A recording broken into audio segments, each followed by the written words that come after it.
This is the Big O Show. This is the Big O Show. This is the Big O Show.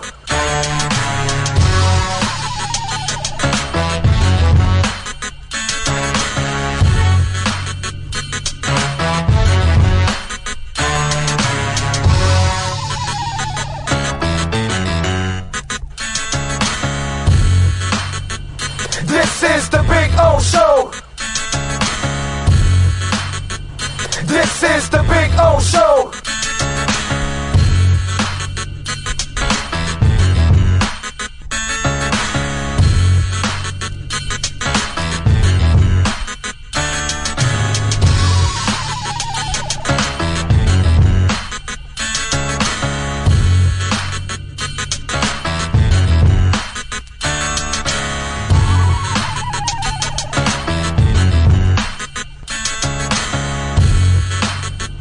This is the Big O Show.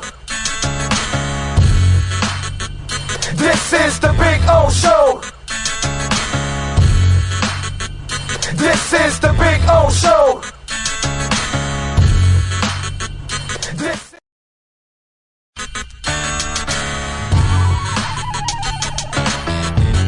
So here we are. I wanted to show you the backyard again because we had some trouble last time, but you know, cuttersedgepro.com does some amazing stuff, and there are the boys and the girl. They're having fun. There we go. Right, Maiden? Right, Bono? There we go. They're having fun. I'm having fun. Look at our Sylvester palm.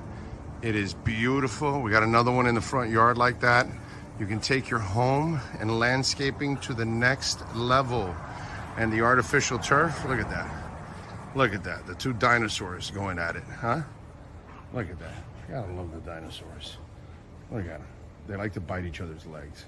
That's what they do. They play with each other and then they bite each other and they piss each other off. It's fun. One is Bono, which is the one farther away from you, and Maiden. She's the girl right here. She's a badass. That's for sure. So anyway, see the flowers are coming out. Very nice. Cuttersedgepro.com, folks. This big tree there will start budding that I'm showing you there soon. It'll have all kinds of flowers. I'll post another video and I'll show it to you. This is a backyard where everybody gets to hang out. Over there in the corner there, I put the barbecue and cook. So that way it's the farthest away from the house, you know. If I light myself on fire or somebody else, we're out in the corner away from everybody. There you go. See, getting some flowers coming out, which is a beautiful thing. And I swear by this artificial turf, it always looks phenomenal. I don't have to cut it. I don't have to water it. And so I'm saving a lot of money, hundreds and thousands in the long run, because I'm not watering or, of course, cutting the grass. And you know, here in South Florida, we cut the grass like every 10 to 14 days.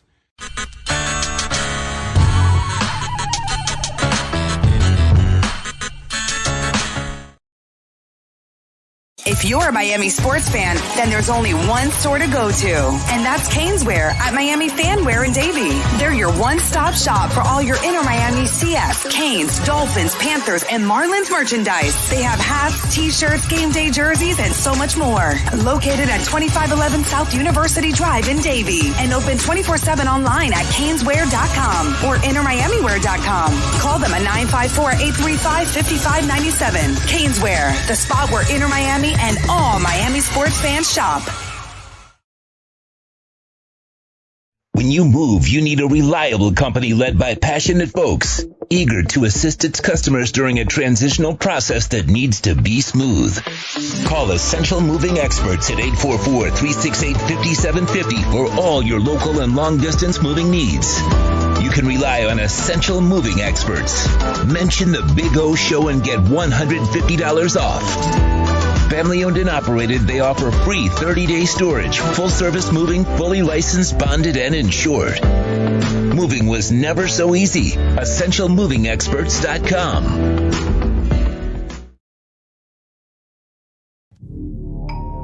Oh, I think I know what this is. Houston, we have a package. Hello? No matter where you are, the Sloman Shield home security system guards your home. With next-gen perimeter protection, 24/7 monitoring, and interior motion sensing. And right now, get a free Sloman Shield security system and doorbell camera, all professionally installed, for free. Shield your world, the Sloman Shield. There's no need to drive around South Florida wasting valuable time looking for a new or certified pre-owned Acura. Go to the #1 volume sales dealership in the Southeast United States. Craig Zinn's Acura of Pembroke Pines. Purchase with pace and space in a dealership tailored to your needs. From home buying to providing that personal touch. Contact the 2020 Satisfaction Award winner Craig Zinn's Acura of Pembroke Pines. 888-776-5123. That's 888-776-5123. Or visit them at 15601 Pines Boulevard in Pembroke Pines.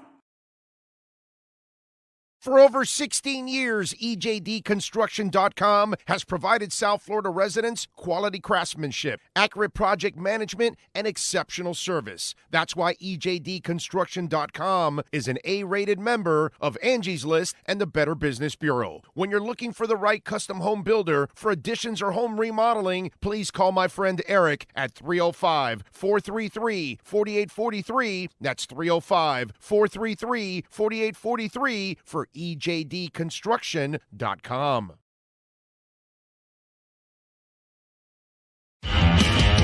Welton Rayom has more than 62 years of litigation experience handling insurance disputes.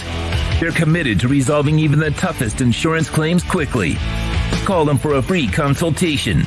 954-966-4646. At Welton Rayom, they don't get paid unless you win. Property damage claims to your home, business, or condo as a result of a hurricane. Welton Rayom can help. Water, mold, fire, smoke damage, Welton Rayom can help. Call 954-966-4646.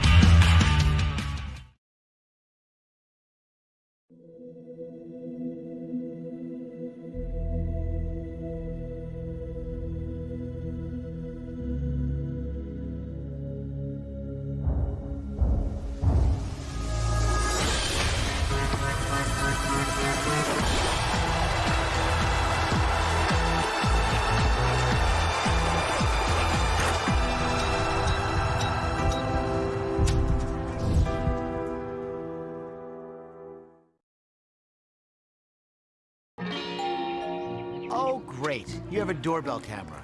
Now you have a front row seat to your house getting robbed. They're breaking into my house! Ooh, there goes the TV. I'm sure it'll turn up at the pawn shop. No, not the TV! Just because you can see them, that doesn't mean you can stop them. With Slogans, you get 24-hour monitoring, a free home security system, and professional installation. Plus, free doorbell camera, one that'll actually work for you. Get out of my house! Get out of the house! Call 1-800-ALARM-ME.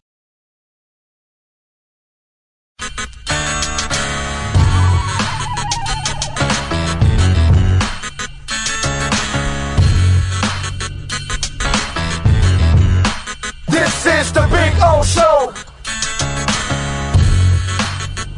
This is the Big O Show. This is the Big O Show.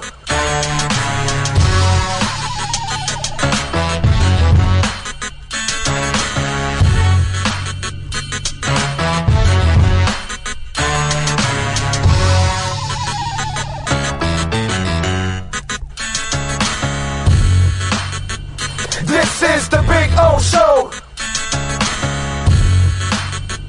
This is the Big O Show.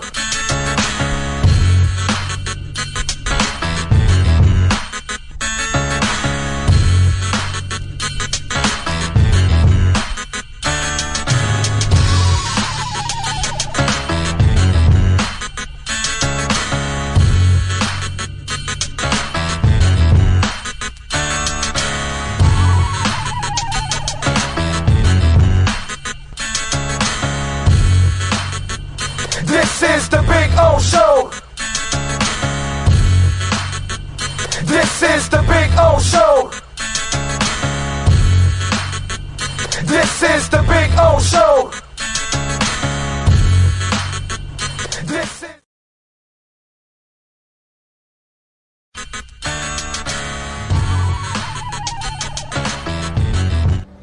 You know, I tell you guys all the time about Cutter's Edge Pro, man.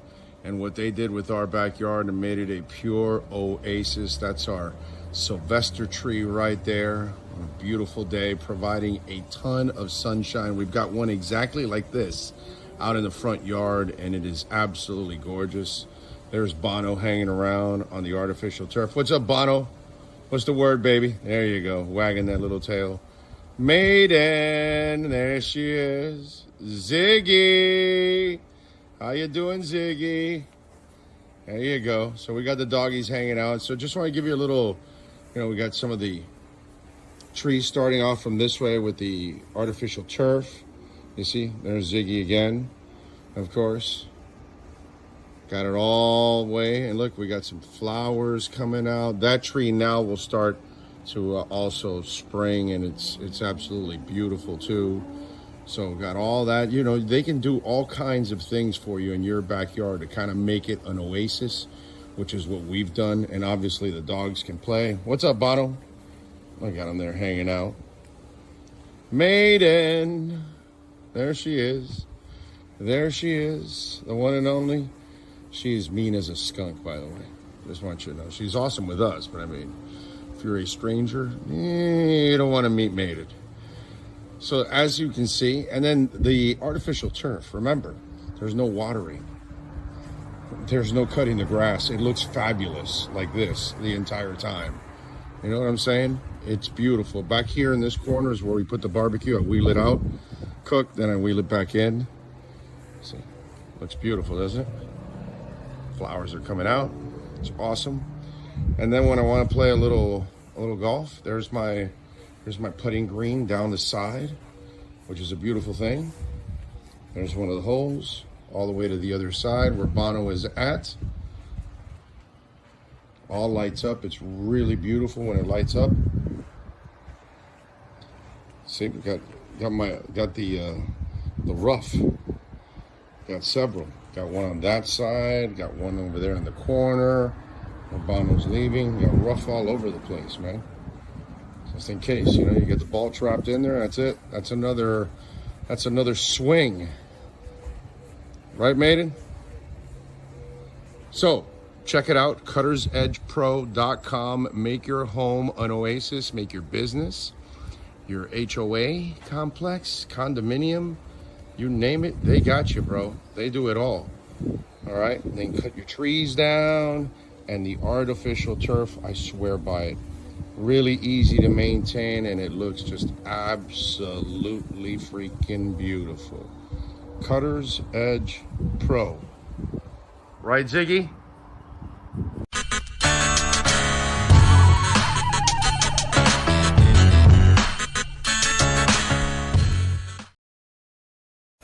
With more than 62 years of litigation experience handling insurance disputes, Welton Rayom is committed to resolving even the toughest insurance claims quickly. At Welton Rayom, they don't get paid unless you win. They handle complex personal injury claims caused by the fault of another in both state and federal courts. They handle auto, trucking, motorcycle, slip and fall, and bicycle accidents. Call 954-966-4646. That's 954-966-4646. Welton Rayom can help. For over 16 years, EJDconstruction.com has provided South Florida residents quality craftsmanship, accurate project management, and exceptional service. That's why EJDconstruction.com is an A-rated member of Angie's List and the Better Business Bureau. When you're looking for the right custom home builder for additions or home remodeling, please call my friend Eric at 305-433-4843. That's 305-433-4843 for EJDconstruction.com.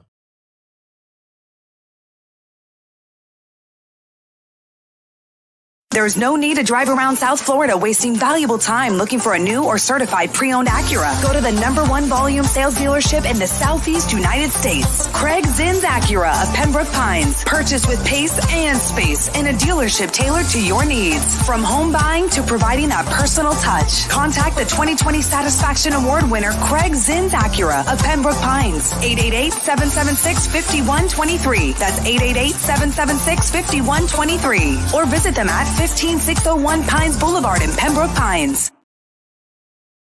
The viewpoint, statements, or beliefs expressed on the following program by the host, guests, or callers are not necessarily the opinions of FantasyXS.com, Media Group Inc., ownership, management, sponsors, or website. When it comes to South Florida sports teams, very few in the media have witnessed, lived, and covered it like the Big O. Let's start the program dedicated to your favorite South Florida teams with a passion that's unmatched. The Big O Radio Show is on. Here's the Big O.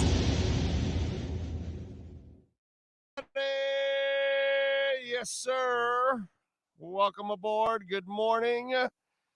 I was doing an interview. Sorry, Matt Verderam. We just finished doing Matt Verderam. That's going to drop. We talked a lot of Dolphins, a lot of stuff. You know, Matt's one of those guys that's been on the Dolphin bandwagon with us before it actually started. You know, now everybody's like, did you see the Bills? Did you see the Patriots? Did you see the Jets? Oh, the Dolphins are the best. Really? Now you're going to say that? Yeah, you're not allowed to say that now. Okay. You don't get to join us on that one. Anyway, so good interview. Let's see here. I am doing something that I need to do here for my man Sean. And there we go. All right. Now we are ready to rock and roll. Welcome aboard, folks. Welcome aboard. Good morning to one and all. I see Jamie Zoria, number one in there.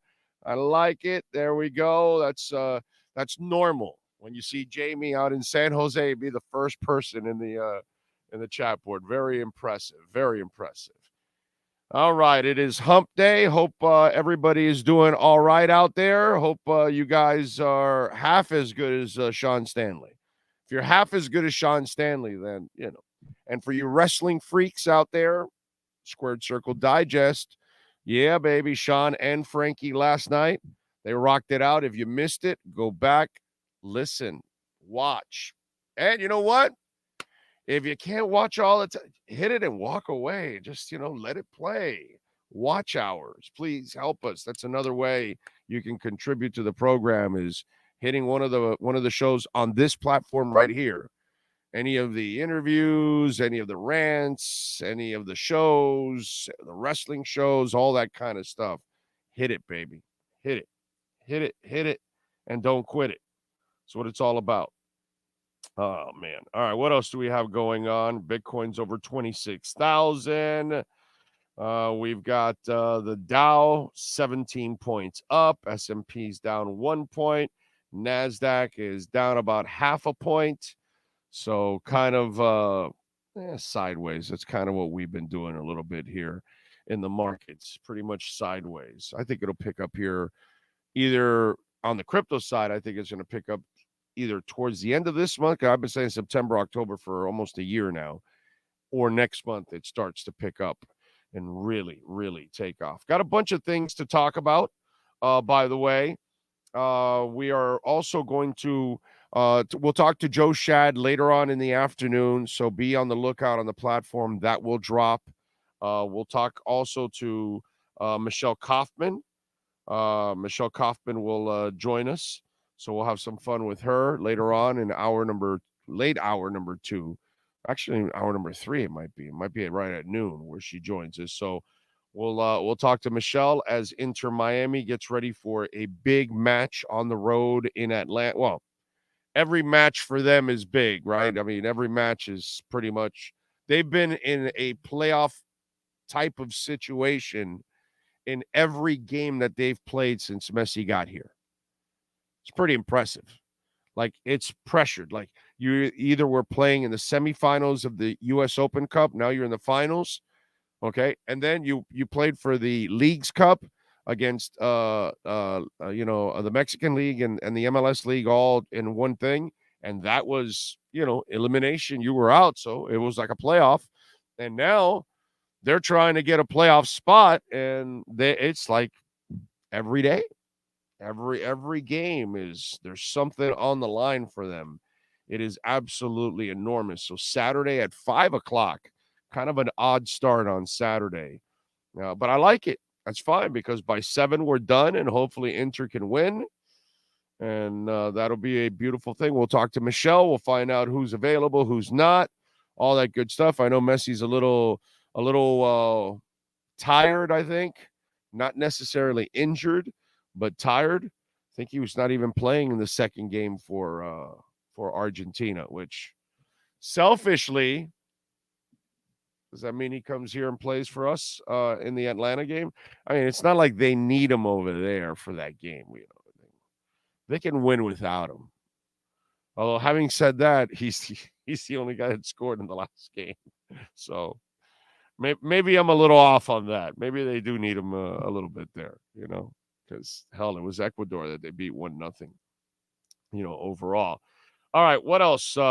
We got a bunch of things to talk about today on the show. Remember, you can make a donation through Cash App or Venmo at Cash Big O Show. That is Cash Big O Show. Do a little roll call. I see Jamie Zorrilla. I see Brian Walters, Jay Gelfin, John Padilla, One-Eyed Jack, Think Blue Dodgers. Reynaldo Mesa says, we're in the game going to be played in Boston or someone else. It's going to be played in New England. I don't know if the storm is going to – it's supposed to hit Nova Scotia. So I don't know. I haven't checked any of that stuff yet. But last time I checked, it was more for Nova Scotia. So you'll get some rain and wind in the Boston area, but, whatever. It's not really like a major hurricane anymore. It'll be like a 1 or less when it's out there and it's still out in the open ocean. And the left side of the storm is the weaker side of the storm. The right side of the storm is the dirty side of the storm, and that's in the ocean, in the Atlantic Ocean. So, Reynaldo, I don't think you need to panic, bro. It's a little rain or whatever. You get through it.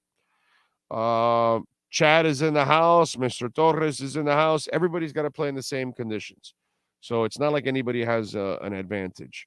Ray Sosa in, Stetson O in, Frank Sharp, Gordon Shumway, Coach AJ, Alexis, Lisa, George Caraballo, Gus 1388, Boss B. What is this? Yelsa. I want to boogie with you. Casa Nostra, the Raging Dolphins Maniac is in. Drago, Jonathan Cagle, Tim Eason, Fishing Laws, Frankie Fresco, Francisco Rivero. Please tell me you saw that clip of that clown that said Mac Jones is more accurate than Tua. What a joke. Hey, look, man, I love Omar and Poop. Great dudes. Sometimes maybe we go about looking at things differently and doing things, differently. I saw the clip because like 30 of you sent me the clip. Okay. So apparently, one of you saw it and then somebody else saw it and all that. So Omar and Poop on their podcast had Tom Curran on. And Tom was like basically saying that Mac Jones is better, which is just completely stupid. You know what I mean? It's just like, what is there to do? Where am I going? I saw Omar put out an article yesterday. Should the Dolphins, inquire about Lael Collins? And it's like, this is where we go about things differently. I don't play that bullshit, dude. I don't need that to stir shit up. But see, that's the difference. When people are on this platform, can't talk about anywhere else, just because I like you, just because you're my friend, just because you're here for an interview, if you say something out of line, and I think it's out of line, I'm going to call your ass out. Okay? And Omar tried a little bit, but, come on, man. I would have taken Tom to task a lot more. I mean, it's just ridiculous. Oh, hey, he made it sound, give him the receivers. Give me a break, bro. He lost the job to the guy in Alabama. He's this guy is at another level. There's no way that he even admitted that guy doesn't even have a stronger arm than Tua. You know what I mean? Tua reads faster, he actually thinks that Tua's not accurate because the Pittsburgh game, because he had a bad game, which quarterbacks have bad games. That happens. So you're going to pick out one game, and then there's Poupart. Oh, yeah, no, he was bad in that game. But he was in the MVP race. Mac Jones is not even discussed anywhere in that area. You can't. And then he goes, well, no, he has the receivers. And it's just, it's typical, dude. Typical. What are you going to do? Pete Prisco has the Dolphins like 6th or 7th or 8th in the power. I saw it yesterday. And I'm like, and this is because he was wrong about Tua. Because he was one of those guys, Tua doesn't have a strong enough arm and all that other stuff. I forgot all the silly excuses he used too. So, and again, I'll take your ass to task on that. I don't care who you are, dude. I don't give a shit who you are. If you're a former player, if you're a broadcaster, if you're an insider or whatever, I'm going to challenge you if I think you're wrong. And I'm going to challenge you to a point that I'm going to prove you wrong thoroughly. And it won't be just half-ass like a little, no, I'm going to break it down. You know what I mean? And so, yeah, I saw the Tom Curran thing. He's just a Boston homer, bro. That's all. You know what I mean? And I know some people say, well, aren't you a homer? No, not really. You could go ahead and watch my last 20 years and listen. Lots of people that know me know that I don't kiss the team's ass every year. I've only been kissing their ass here since Chris Grier took over. Because this is a real football team now. And last 20 years, I pointed out over and over and over and over and over and over and over and over and over and over and over and over again how they're not a real football team, how they're not a good organization, how they're not run well constantly. It's like I told you. I had a writer the other day that said that to me. Oh, you've become this Dolphin homer. And I said, no, dude, that's because it fills your fucking agenda. That's why, dude. That's why you call me a homer, because it fills your agenda. Because you're negative constantly, normally. But if you listen to it, did you hear me? Did I ever believe in Ryan Tannehill? I told him it's the same conviction. I believe in Tua, never believed in Tannehill. I believe in Chris Grier, never believed in Jeff Ireland, never believed in Adam Gase, never believed in Mike Tannenbaum. What do you want me to do? Same conviction, but you conveniently want to spin it on me and call me a homer? Why? Because I believe in this quarterback and I didn't believe in Ryan Tannehill or Chad Henne or Pat White, because I kept ripping all those quarterbacks. Anybody that has heard me for years and years and years. It's funny. I get it when I get it from you fans. Oh, you're a homer, you're a hater. I get it. Most of you are kind of listening half-ass or following half-ass, so you really don't know, and you're a fan. So when your little feelings get hurt sometimes, if I say something positive or negative, you just immediately go the other way. You know what I mean? But a media member should know better, especially calling me a homer when nobody's ripped the Dolphins more than I have prior to Chris Grier for 20 years. Okay? Nobody takes coaches or other people in that organization to task over the last 20 years more than any other media member than yours truly, including the person that was calling me a homer. But it didn't fit his narrative because he's trapped in his narrative. And that was a problem there in that conversation. He's trapped in his narrative.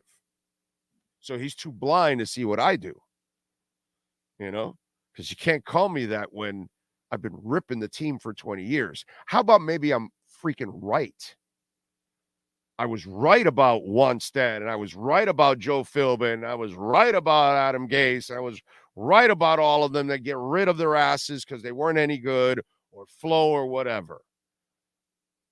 You know what I mean? Maybe I'm right when they were terrible, and maybe I'm right because they're good. Live with it. You know what I mean? So that's kind of the way it goes. I don't need this kind of stuff. I don't need to do any of that stuff.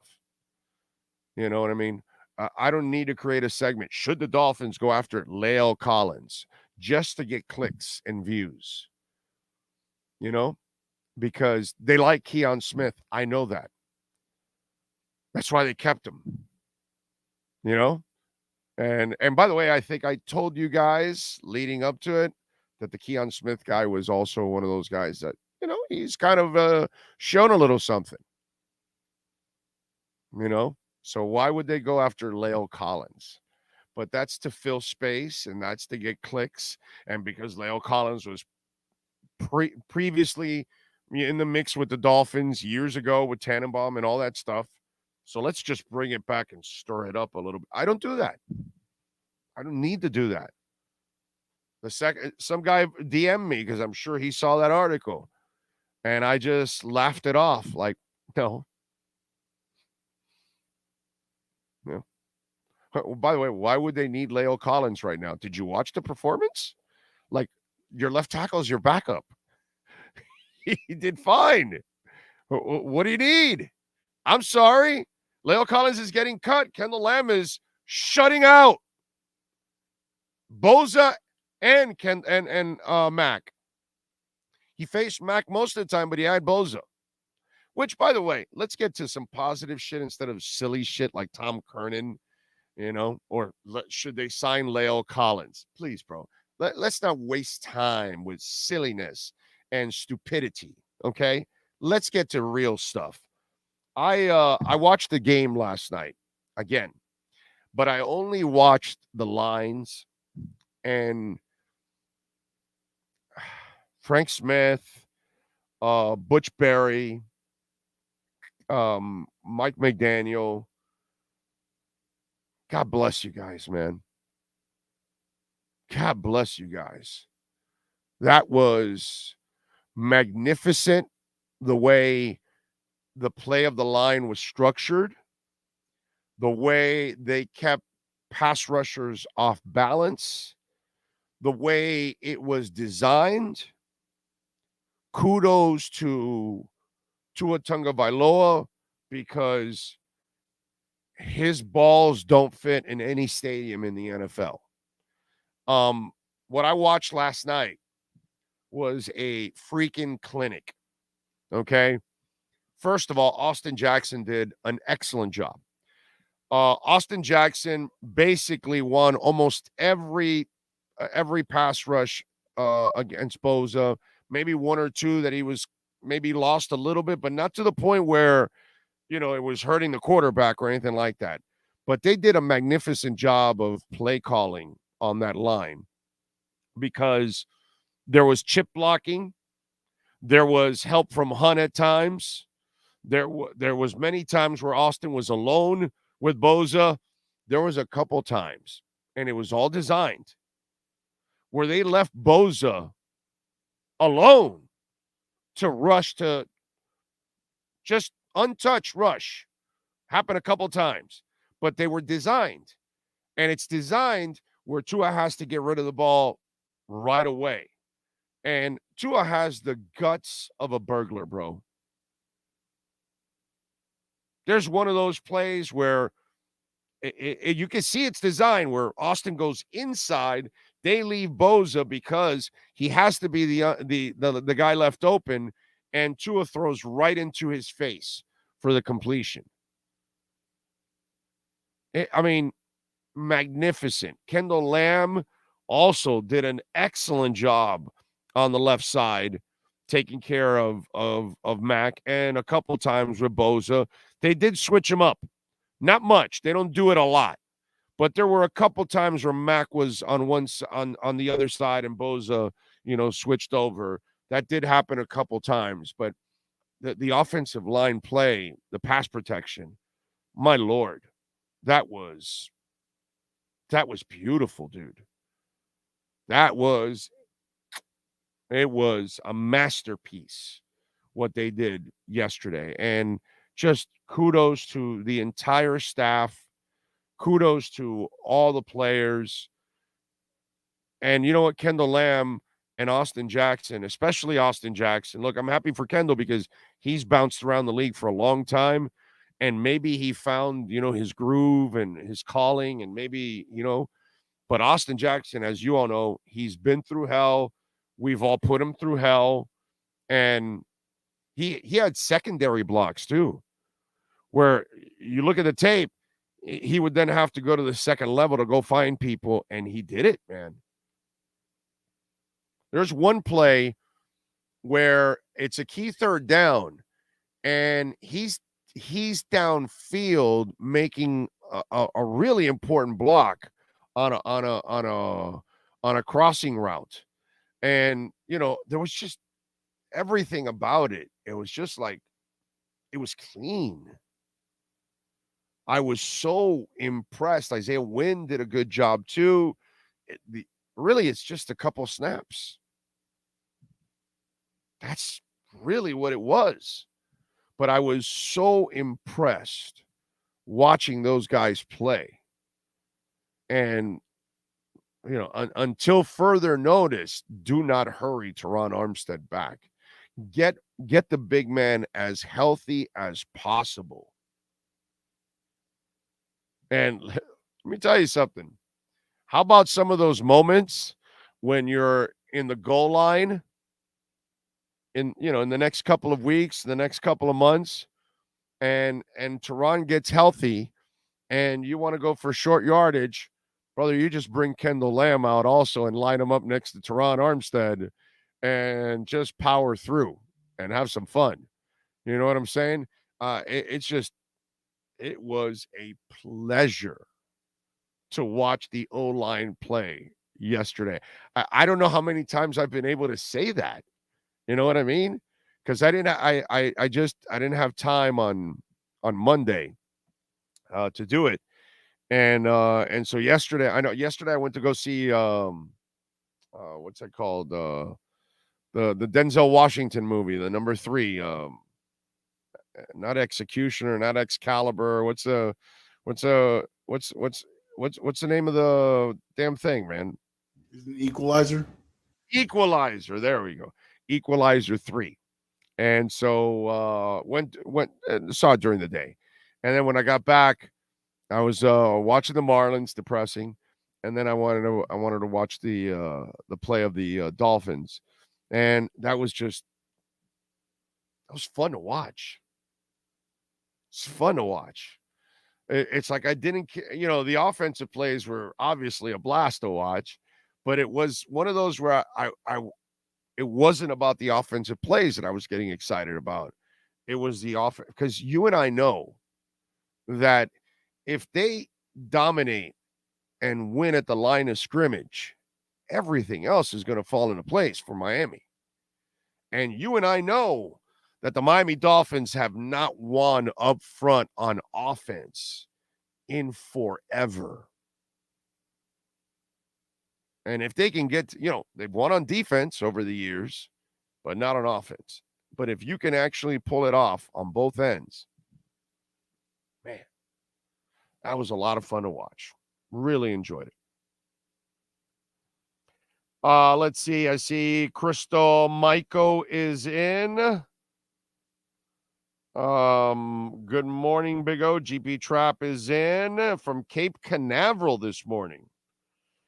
Is there a shuttle taking off? John Valoria, Enoch is in. Smash that like button, folks. We got over 300 people watching. We got 131 hitting that like button. So do it. Smash it. Smash it. Don't forget, folks, Welton Rayon, proud sponsor of our program, 954-966-4646. We're still in hurricane season, so I want you to save this number because, God forbid, anything happens to your home or condo or business, and you suffer some kind of water damage from a storm, before you call those insurance companies who don't care about you and send those adjusters that are working for the insurance company, not for you, okay? It's funny, I got an email once from an adjuster about a couple of months ago because I was talking about this. He goes, hey, not all of us are working for the insurance companies. I didn't even bother to answer the guy because why even get into a discussion with that guy about that? But they're not looking out for you, okay? They're looking out for the insurance company. So Welton Realm has their own adjusters.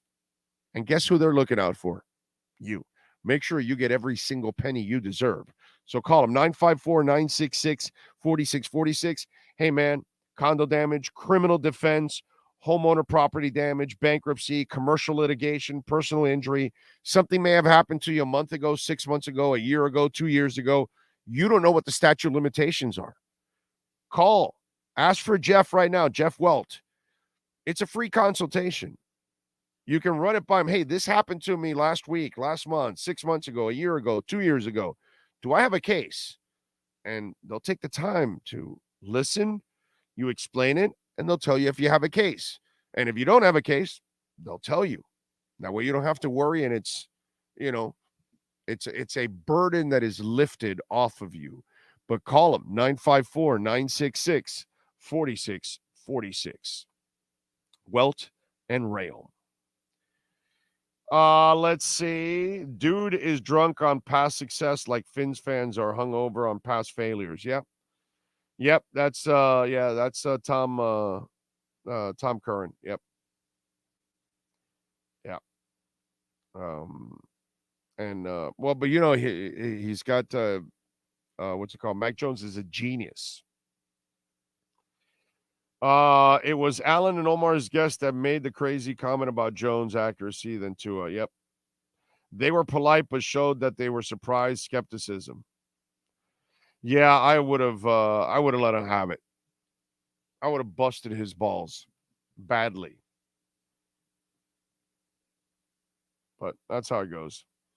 Jason Dow says, any comments on stupid Tom Curran's comments yesterday? I think I commented already. Frankie Fresco is in the house. AEW Grand Slam Women's Championship 4-way eliminator. Dr. Britt Baker versus Hikaru Shida. Nyla Rose versus Toni Storm. Who we got? So I'm supposed to pick one, right? Is that what it is, Sean? One. Okay. Well, I'm going to go with Dr. Britt Baker because a doctor is like a surgeon. So I expect her to surgically remove everybody from that competition. You know what I'm saying? So I'm going to go Dr. Britt Baker. Hikaru Shida, she sounds more like she should be a race car driver, maybe a motorcycle driver. Nyla Rose, like the name Nyla, I got to say. But Rose, yeah, that's not an aggressive name for a wrestler. And then Toni Storm, I do like. I like that. But you see how the Storm out there in the Atlantic is just out there in the Atlantic. I think Tony's going to just kind of fizzle out, there in the ring. And so the Dr. Baker is going to operate. So I'm going with Dr. Britt Baker as my winner. Sean? That's it? It's a sideways? He's got it like this, and I'm expecting him to go like that, but he kept it there like it didn't move. So, all right. This is going to be a TK special. I don't know what to expect. Okay. Poop and Omar could barely contain themselves and not burst out laughing. I would have burst out laughing. Like, that's funny as shit.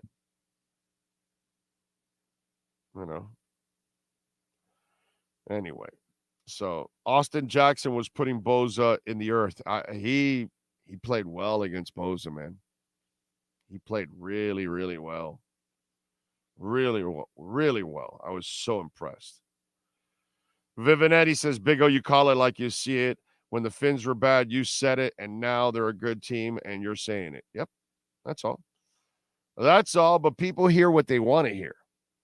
If you call me a homer now, it's ridiculous. How can you call me a homer when I've been ripping them for 20 years? You know what I mean? It's like it's the silliest thing in the world. Oh, I'm a big time homer now. I was laughing when he told me that. It's like, yeah, dude, this fits your narrative, but that's not the reality. You know, and you know what it is? It's like the media member that doesn't believe in Tua, but I do, right? Like Adam Beasley, let's say, and Alan Poupart too. Yeah, he didn't believe in Tua from the get-go. And so I did. The only concern I ever had was his injury history. That's it. That's the only reason to stay away from his ass. His injuries, not his play. But if you think he can stay healthy, he's going to ball because that's who he is. All you have to do is watch him. You know what I'm saying? So I had never any doubt about his ability. But those that had doubts, right? So then I'm a homer because I didn't have a doubt in his ability. Or maybe I'm right and you're wrong. That's all. Pretty simple. I don't think that's hard to figure out, dude. It's kind of cut and dry, all of that. And I'm the guy that, you know, it's funny, right? Over the years, and this is one of the things that I've done in my career that's a little different than the average radio host or writer, right? Sometimes people would say, oh, this guy needs to get fired, right? And then the other person would say, well, then who do you hire? I would actually have an answer for that. A lot of talk show hosts never had an answer for that. Right? That's the difference. If you listen to me, you know. I was big on Alonzo Highsmith getting it, and then Chris Grier also. And so the difference between moi and 99% of the people in our business is that they might say somebody gets fired, some of them. A lot of them don't have the balls to do it, and they're afraid of repercussions and all that kind of shit. Not me. But I would always follow up with, well, this is what you do. This is who I would hire. That's the difference with all of that. So if I'm the guy that writes in The Athletic and tells you on Sirius Radio or on QAM, you need to fire Tannenbaum and Gase and hire Chris Grier, then I must feel that Chris Grier must be ready for this, right? Because nobody in the media, nobody wrote that. Nobody talked about it. I am the only one. In fact, the only thing that ever happened 5, 6, 7, 8 years ago were, and even up to this year, we still have people walking around going, well, Chris Grier's been part of this organization for 20 years. He's part of the problem, not the solution, which is the dumbest thing and the most ignorant thing out there to say. And it shows that you have no information and you have no insight on the team. But that's the difference. I actually have an opinion. I actually say it, and I'm going to be wrong and I'm going to be right. But you can't expect me to tell you hire Chris Grier and then tell you that, you know, fire him. No, I kind of think he's the guy. And look at the results. Where are we going? This way. The entire time. Since he's taken over, it's been like this. You're getting better and better. You got the better coach. Team's getting better. Line's getting better. Quarterback's getting better. Offense is getting better. Everything's getting better, you know, overall. So I'm not going to sit here and if I tell you I don't like Dave Wanstead or Joe Philbin or Adam Gase, like I never said hire Adam Gase. But after the first year, I bought in. I was like, all right. Then I saw the second year and I said, yeah, I'm off. You know what I mean? So I'm not a homer in the sense of I only tell you everything and spin it on a positive fashion. I don't do that. I call it like I see it. And that's where that media member had the problem with it, because you can't call me a homer, dude. Yeah, I am a fan of all the teams locally. I admit that. I openly admit it. Look at my wall back there. I only root for the teams that are here locally. Those are my teams. I can admit that. But the difference is, I will also say when they're not doing something right. All the time. It doesn't stop me. Did I give Fangio flowers for sucking on defense? No, not really. When Waddle dropped 2 passes and cost the team a game, I told you he cost the team a game. As much as I'm a believer in Tua, I'm very critical of him holding on to the ball last year. Because to me, that's why he has injuries. But people hear what they want to hear. And that's the problem. It's, you know what's best? The best thing is, just don't play the politics, man. Just call it like you see it. And people will actually eventually figure it out.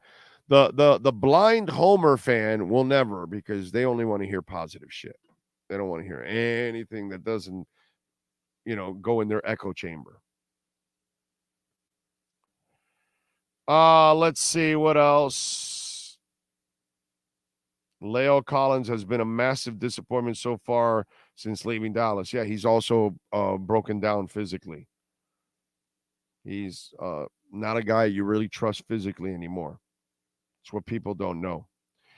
Lenny Pena says, Big O, I remember you giving any new coach the benefit of the doubt, but once the true colors were visible, you call it right away. It's the reason why I've been listening to you for over 20 years. Exactly. That's why I laugh. Oh, you've become this Dolphin homer. No, dude, I'm just right about the team right now. You're wrong. You're just not right. You just don't understand that this team is headed in the right direction, that they're actually a really good team.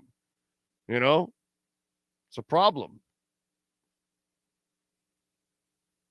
Fins up, Winsy. Tua didn't flinch. Ice, ice, baby. Yes, sir. That's because Tua is a money player. That's why. When Uno gets the ball out in 3 seconds or less, no pass rush will work. Also, no penalties can even happen. Yep. Gordon says, I'm still enamored with Tua's pocket presence. We still had Tannehill. I counted 4 or 5 times where he would have been taking a sack, especially on that 47-yard bomb to Hill. Oh, yeah. It's not even close. Big O listening from Scotland. Yes, I saw Curran's comments. It's stupid. Fins up Winsy is in the house again with a super chat. Thank you, sir. Josh Allen on the other hand. Yeah, baby. Josh Allen. By the way, are people, maybe after this season, all that love for Josh Allen over Tua might be changing too, right? Because if I ask you honestly, we know who the better athlete is. That's fine. Who would you call a better passer? Is it really intelligent to even call Josh Allen a better passer than Tua Tagovailoa? Because I've heard people think or say that. Right? Fins up says, and thank you for the love in the super chat again, sir. Does NZ mean New Zealand? Out of curiosity, what does NZ mean? Big O, what coverage do you think the Patriots going to do? Do you think they're going to bracket? Oh, you're talking about Tyreek? Yeah, they'll try. They'll try to bracket him. But I don't think the way they run that offense, I think it's too hard to see.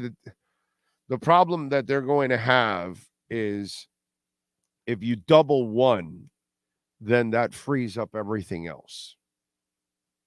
And so you want to do that, you can go ahead and do that, but you're really going to open yourself up to all kinds of things. And if you got to try to take away Waddle and Tyreek, then they're going to be able to run the ball. And Braxton Berrios in a game like this, I think is going to be very important. I think he's the one that is going to have a couple of really killer plays in this game. So I could see Braxton Berrios being in the mix. Tyreek's going to still he's going to still eat. You know what I mean? They move him around too much. It's hard to get hands on him. It's hard to lock him down, even if you try to bracket him. So I still think he'll eat, but that whole thing about, Belichick absolutely taking something away, I don't think he's going to be able to do that with this team.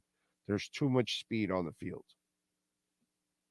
So at times he'll be able to take a player out, but it's still going to leave so much open, and the speed on the field is so sick. Yeah, I just think it puts way too much pressure on the other players. And nobody in the league really has enough fast DBs to stay with these kind of guys. So I just that history of Belichick is accurate. I just don't think it's going to end up happening in this case. Put it that way. Okay. Wayne D Experience says, talk your shit, Big O. You keep it 100. When we was bad, you called it. Now people hating because you called it all along that this team was going to be special. Real fans that stuck it through, we've earned it. Yep. That's all. So it's not like, oh, it is New Zealand. Thank you, Fins Up Winsey. Thank you, sir. And by the way, wow, you guys had some brutal floods over there. Holy shit. New Zealand dealt with some brutal floods. You saw what happened in Libya? That there's this one city in Libya, a major city. The flooding was so bad, 25% of the city has been washed away. Like, I think thousands of people are missing. I mean, the stuff that the weather events that are going on all over the world right now are just nuts. And speaking of New Zealand, you guys had a rough one recently. Morocco too, also, right? Man. Let's see. They have two guys running across the field trying to chase Hill, running across the line pre-snap. Yeah, hook them up, Joe. They are. You can't stay with Tyreek. It's just not going to happen, bro. It's just not going to happen. The problem is social media and these podcasts, that there's a lot of bad opinions out there. That's why I only listen and follow the people I trust that know football. Always a great job, Big O. Thank you, sir. Appreciate you. On some of the national shows, some are questioning Allen. Many are saying he has been regressing since Fanlo. Oh, since not Fanlo, since the guy that went to the Giants. Not Fanlo. What's his name? A couple of them even stated it earlier. They say he plays too much hero ball. Huh? Dable. That's it. Dable. By the way, Ken Dorsey?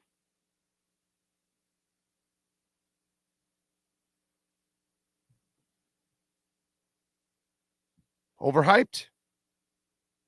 Just because it's a name? Has Ken Dorsey not been in charge? Huh, Sean? Isn't he in charge? Okay, so I'm checking. He's good at breaking laptops. I thought Ken Dorsey was this genius quarterback developer. So what happened?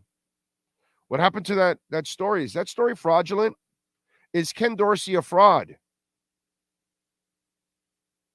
Looks like it to me. How about calling it like we see it? Oh, UM, Miami. Oh, we can't do that? Is that, or is it? Are you guys afraid that all of you that we're talking about, we got to get Ken Dorsey here, we got to get Ken Dorsey as a coach? Well, Ken Dorsey's now got the keys to the kingdom. Why weren't they special last year? Why aren't they special now? I'm just wondering. Dabo got his team to the playoffs. He got Daniel freaking Jones to the playoffs. Ken Dorsey can barely beat Skylar Thompson. Just any excuses out there for Ken Dorsey? I'd like to know if there's any legitimate excuses for Ken Dorsey's overrated reputation.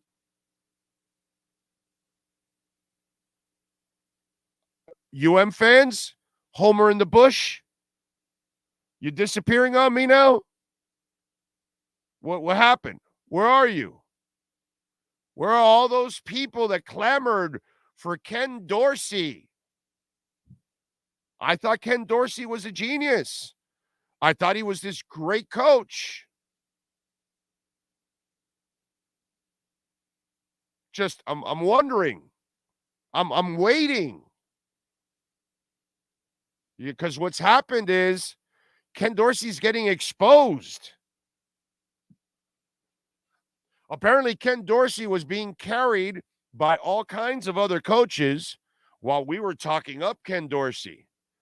And now Ken Dorsey's been left on an island like Revis.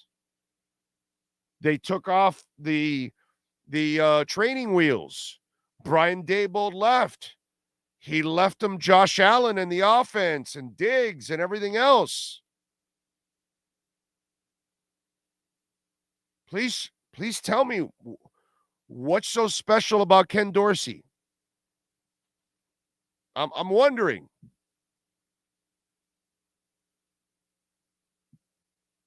We were wrong about Ken Dorsey. I think that's what we need to say out there. Remember, fans? Because you're the problem. In this case, you're the problem. The fan that's a Dolphins fan, you're the problem. Because you're the blind homer that automatically put Ken Dorsey as the second coming. And you wanted Ken Dorsey for all jobs. Well, guess what? He's got a job in Buffalo, and he's doing a shit job.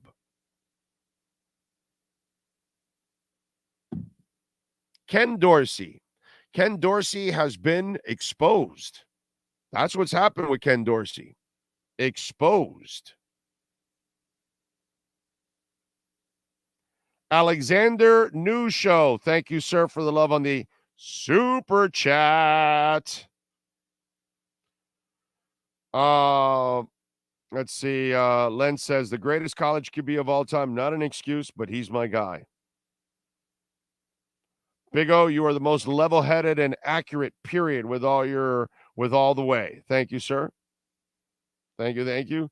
Scotty, hey, Thaler. Hey, dropping by to tout my prediction from July. Canes 11-2, Yahtzee, Van Dyke winning the Heisman. Boder Dotson is the man. Whip out the old hog. Scotty Saylor looking like a genius right now. 11-2. I didn't think anything like that. Big O, please take the Joe Rose time slot on QAM. First of all, nobody's taking Joe's slot. Joe is the man. Joe has been kicking ass in that place for 30 years. He does an awesome job. I got nothing but love for Joe Rose. Okay? Second of all, what the hell makes you think I ever want to return to QAM? What makes you think I want to work for that company and that idiot that runs that radio station? Think about that. Some of you still don't get what's going on. And by the way, radio is dead. Very few people are still listening to live radio. This is the future. Why would I do that? I control everything here. Why would I go somewhere where they try to control you? Do you want a good show? Do you want objectivity? I'm wondering, because you think that QAM would be happy in the middle of a winning streak. I'm telling them that Brian Flores is going to get fired. How do you think that's going to go over in that station? Some of you really you really don't get what's going on. You don't understand me. You don't understand the business. You don't understand my happiness. I'm going to Vegas for the third time. In what, Sean? A year and a half? About a year and a half, right? You know, they would have never sent me there. I don't think you realize how much the show suffers if I'm on radio. It's beyond me how people are still asking me to go back to radio. You know what I mean? Salespeople in the QAM meetings are yelling for me to return. Meanwhile, the program director squirms in his chair. That's what I'm told. But, you know, I'm not going back to QAM. Ever. Doesn't matter. I have no interest in going back to QAM. Why should I? I control everything. And I answer to no one whatsoever. So I'm not doing that ever again. You know what I'm saying? So it's not worth it. And if you want a better show, this is what you got, man. You're not going to get one like this. Nobody can do what I do at QAM. Nobody. And that's the difference. So, yeah, I don't think you really get it, bro. Appreciate the super chat, but you're way off if you think I'm ever going back to QAM or that I want to work at QAM. And by the way, you picked the worst slot. I ain't waking up at 4:30, 4 o'clock in the morning anymore, bro. I'm not doing that. That there ain't enough money in the world for me to work Joe Rose's slot either. That's the other thing. I'm fine where I'm at, and you know, thank the Lord, we're surviving and thriving. But we don't need QAM. I'm kicking QAM's ass. By the way, go check out the subscriptions on QAM's YouTube page and check out ours. Go check out QAM's, how many followers they have on Twitter. Go check out ours. Why do I need QAM? QAM needs me, but I don't need QAM. That's the difference. That's where, see, they like to treat you like you're, you know, disposable, indispensable, or dispensable, I'm sorry, right? But sometimes you're not. And if you know you're not, then go do something for yourself. And that's what we're doing. That's what Sean and I are doing. So last thing I want is anything to do with radio again. I'm good with radio, bro. Let's see. Even Queen predicted radio would die out in Radio Gaga. Radio Gaga, Radio Goo Goo. Did anybody see the show with Kelly and Pooh? Oh, yeah. You guys are, a bunch of you chime in and out. Fins up whimsy, says Josh Allen equals. And then he's got, hear nothing, see nothing, say nothing, and then turds. That's about accurate. Big O, the only radio that isn't dead is the mighty Sham FM in Montreal. Yes, sir. Yes, sir. Yes, sir. I like Joe Rose. The rest I can do without. Joe does an excellent job, dude. Nothing wrong with Joe Rose. Joe actually does real sports radio, which is actually cool. Big O, you're 1,000,000,000% correct about radio. Yeah, bro, radio's dead. The people aren't listening to radio as much anymore. They don't sit there and wait for 8-minute commercial breaks and stuff like that. It's ridiculous, dude. It just is. Look, our billboards are kind of our spots. That's what we do.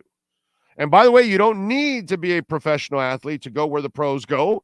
The doctors at Baptist Health Orthopedic Care can see you now, folks. Visit baptisthealth.net/ortho to request an appointment and get yourself back in the game. So if you have an injury that keeps keeping you from doing what you love, maybe you want to keep playing some tennis, paddleball, basketball, whatever it is, go see our friends at Baptist Health. Take charge of your health and get back into the game with the health of the all-pro staff at Baptist Health Orthopedic Care. Use that QR code. Our family is all Baptist Health. So, that's where my daughter was born. It's where my wife fixed her jaw. My daughter, her broken finger. My heart, I got my stents in there. Colonoscopy. And the colonoscopy, guys, if you're in your late 40s or your 50s and you haven't had it, I beg you to get it. Okay?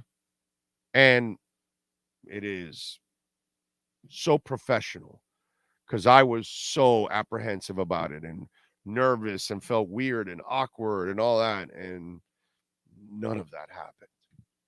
They do it just perfect, dude. Perfect. They make the patient feel, normal and not uncomfortable and weird or anything like that. It was outstanding, So please get it done. Coach AJ, you're in the house. Tua keeps answering the critics. Omar, arm strength. Marcel, off-script throws. Shad, Dolphins got the right QB. Allen, is Tua elite?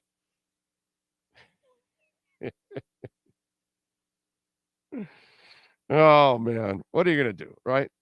And by the way, go look at Alabama. He did off-script stuff in Alabama also. Wasn't all from the pocket. Oh, got to give credit. Inside the NFL was improved for episode 2. Still can improve a lot. A little more Crowder, thankfully. Oh, they added more. I haven't watched it this week. You know what? I got to watch it. I'm going to watch it today. I did not watch it yet. I'm going to watch it today, and I'll give you my report on it tomorrow. By the way, I did enjoy Equalizer. Okay? Half the movie is kind of setting the scene, and then the second half is him, kicking some serious ass, like always. But I enjoyed it. If you enjoy Equalizer and John Wick and what's the one with Tom Cruise? Jack Reacher, right? They're kind of all the same. You know what I'm saying? It's kind of if you enjoy those things, then you'll enjoy the Equalizer 3. It's the first time I go to the theater for an Equalizer movie. I normally wait, but on Tuesdays, they have that, $4 or $5 or whatever flick. I think we paid $6 actually yesterday. So I said, let's go on a Tuesday, me and the wife and hang out a little bit. And I think there were like 6 people in the theater for the 5:10 show. By the way, holy shit, dude. The movie was supposed to start, the movie says 5:10. So I go to my wife, the previews are 15 minutes at least. So no hurry. So we arrive at 5:20.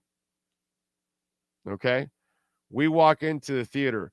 Dude, the previews stopped at 5:35. So they had 25 minutes of previews. That's too much, man. That's just way too much. What happened to 5 or 10 minutes? I mean, 10 is already enough. 25 minutes of previews. Jesus. That's nuts. Radio might be dead, but the stations are not. They are moving to streaming podcasts. They're dead, my brother. Okay? They're dead. Okay? They're dead. Trust me. The business is dying so badly. They're losing so much money. They got to carry towers and buildings and vans and all kinds of insurance. You have no idea what you're talking about. You're paying Arbitron now for something that doesn't matter anymore, ratings, because you don't get them anymore because it's streaming. Problem is, they don't even know how to do digital right either. Okay, they're still repeating segments on radio. Do you know how asinine that is as a program director to allow repeating segments? It's digital. That's what the world is, not live. It's digital. So you should come up with different content on a consistent basis. Why? Your live audience is dying. There's no more live. They're all on demand. So why are you repeating segments? You know what I mean? But that shows you how they haven't even caught up to what's going on when you're doing that. Radio's dead, my brother. Any way you want to slice it. Romel Barrera, Big O, saludos from Nashville. I watch your show every day. Keep up the good work. Thank you, Romel. I appreciate that. Thank you, my friend. Fins Up Winsy again out in New Zealand. One Piece on Netflix is lit. Big O, One Piece on Net. Is that the name of the show? One Piece? What is it about? Dirk Bill 1, thank you for the love in the super chat. I know it's week 1, but how does that 2020 draft look now? I was talking about that yesterday. That if Austin Jackson turns the corner, I have the tweet out too. If Austin Jackson turns the corner, this is one of the greatest drafts. The idiots that kept wanting to fire Chris Grier for 2020, do you know how stupid you freaking look? First of all, you were complaining about a draft and you hadn't even given it time to develop. Okay? And then you're incredibly lazy, right? Because you're pointing out Austin Jackson and Noah Igbenogany, but Tua already was becoming a hit. You found your franchise quarterback, Raekwon Davis and Brandon Jones. So you did pretty good as it is. That's a pretty good draft. Now, Austin Jackson hits. Oh, and by the way, you found Robert Hunt. Are you kidding me? So you found your starting right tackle, your starting right guard, and your starting quarterback. I don't care about Raekwon Davis or Brandon Jones at this point. Don't care. I don't care. I don't need Raekwon Davis and Brandon Jones in that draft. You found a starting right tackle, right guard, and the quarterback. That's one of the greatest Dolphin drafts of all time. That's what 2020 is turning out to be. Okay? When you start talking about top 10 drafts of all time, the 2020 draft is, I don't know where it's going to be, but it's going to land somewhere in the top 10.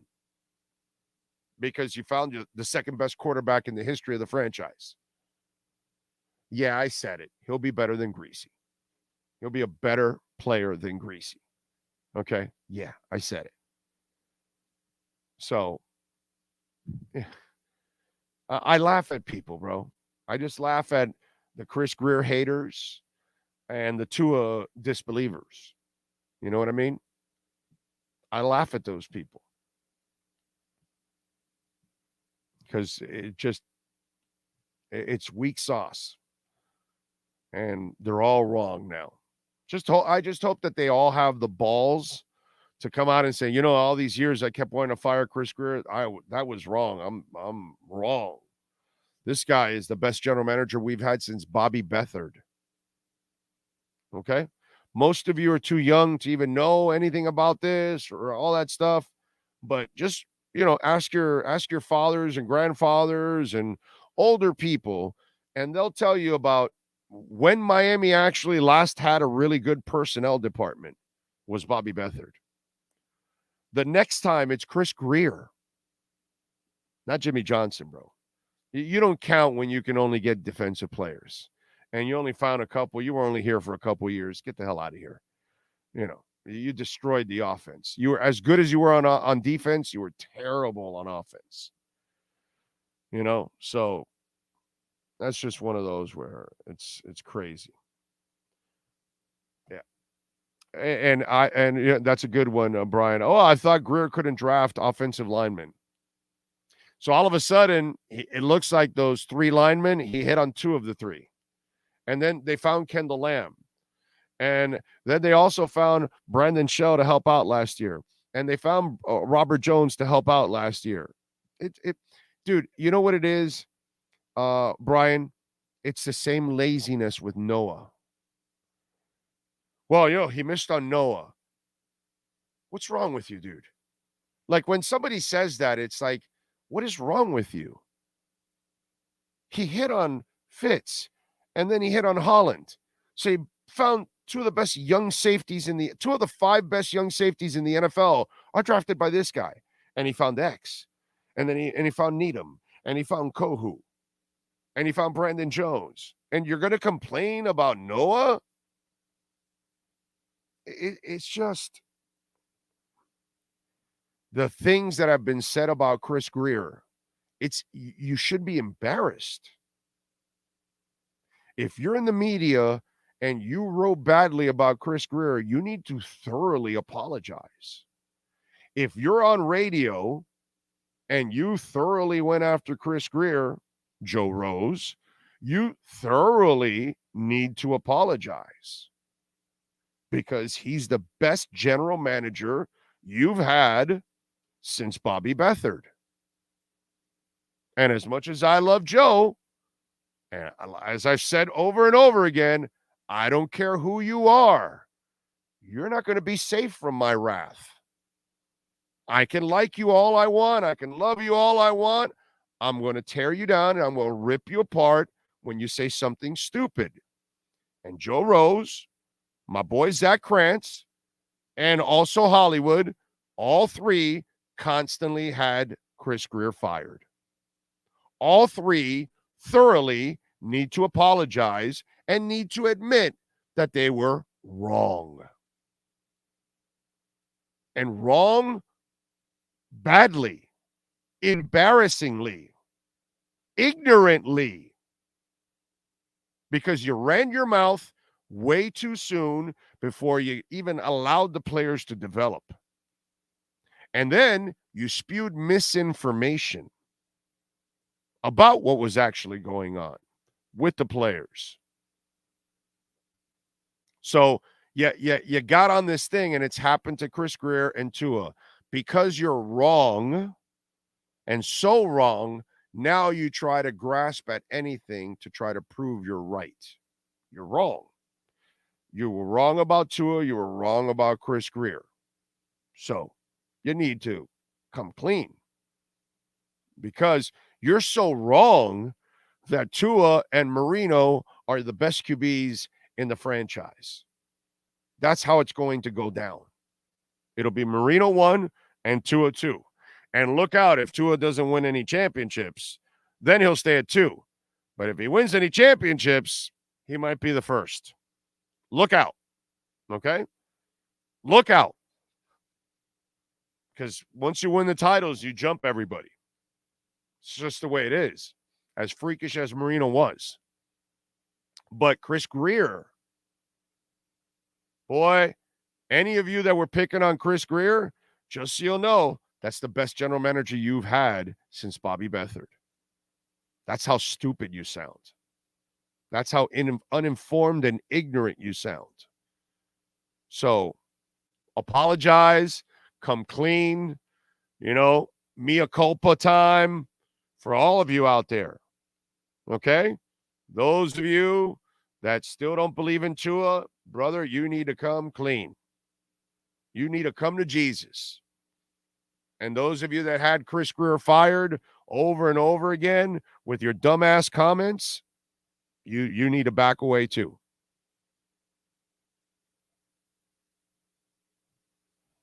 The Tyreek move alone puts Grier in another... No.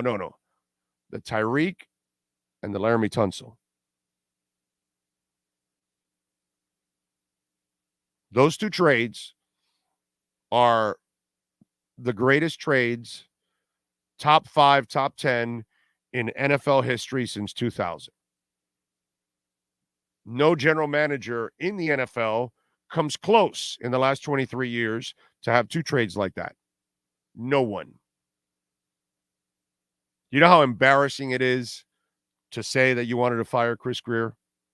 There's 400 of you out there. There's a lot of you that are guilty that are watching right now. A lot of you. Come clean.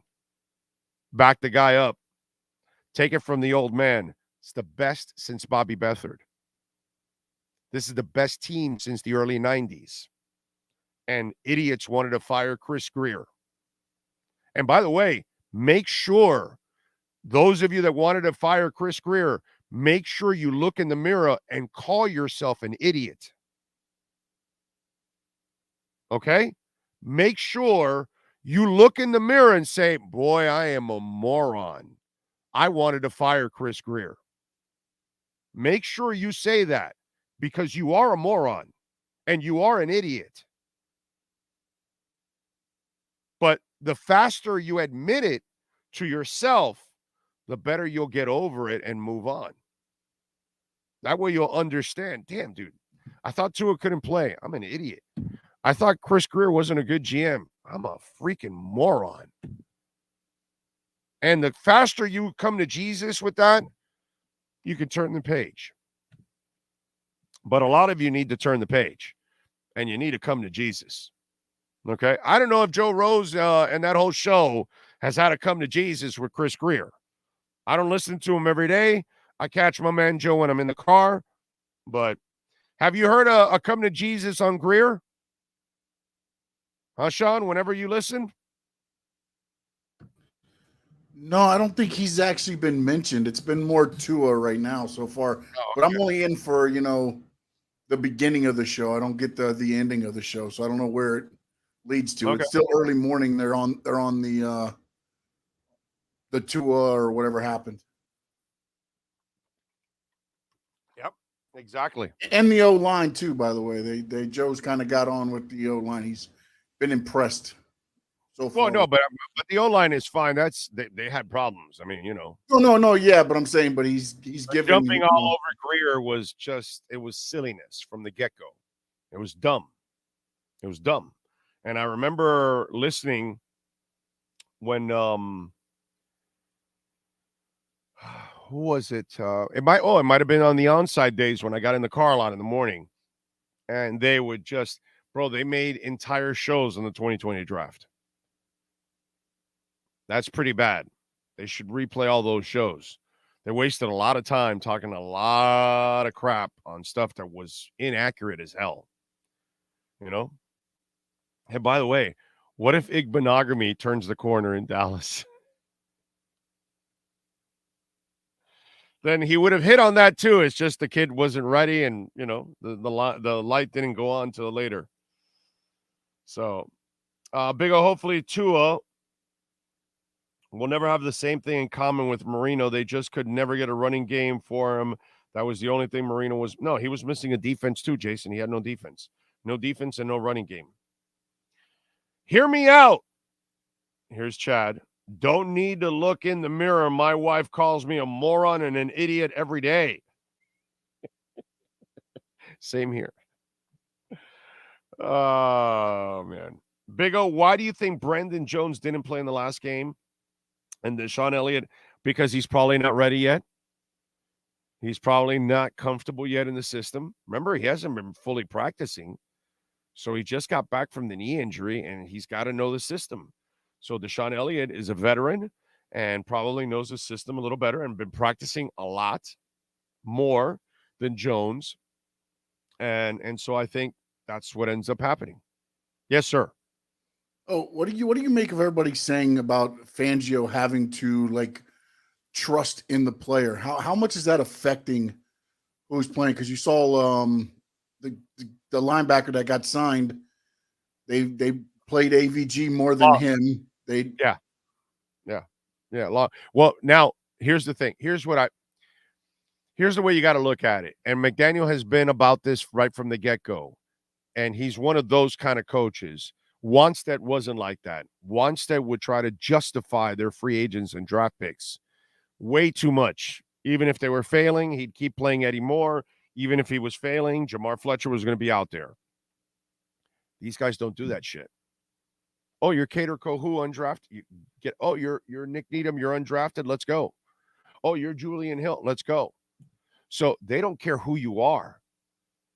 And if you're the established guy, supposedly, but then this guy comes in and looks better than you, that's who they're going to play.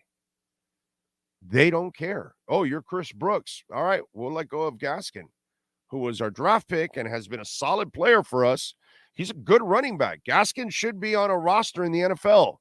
He is a professional running back, a good running back. Not a great one, not a starter, but definitely a running back that belongs in the NFL. And they looked at Chris Brooks and said, you know what? We need to cut our draft pick from a few years ago. We need to make room for this kid. And that, to me, is what matters. You got to play the people that are giving you the edge right now. And I think that – and Andrew Van Ginkel, I think Andrew Van Ginkel has been underused, actually.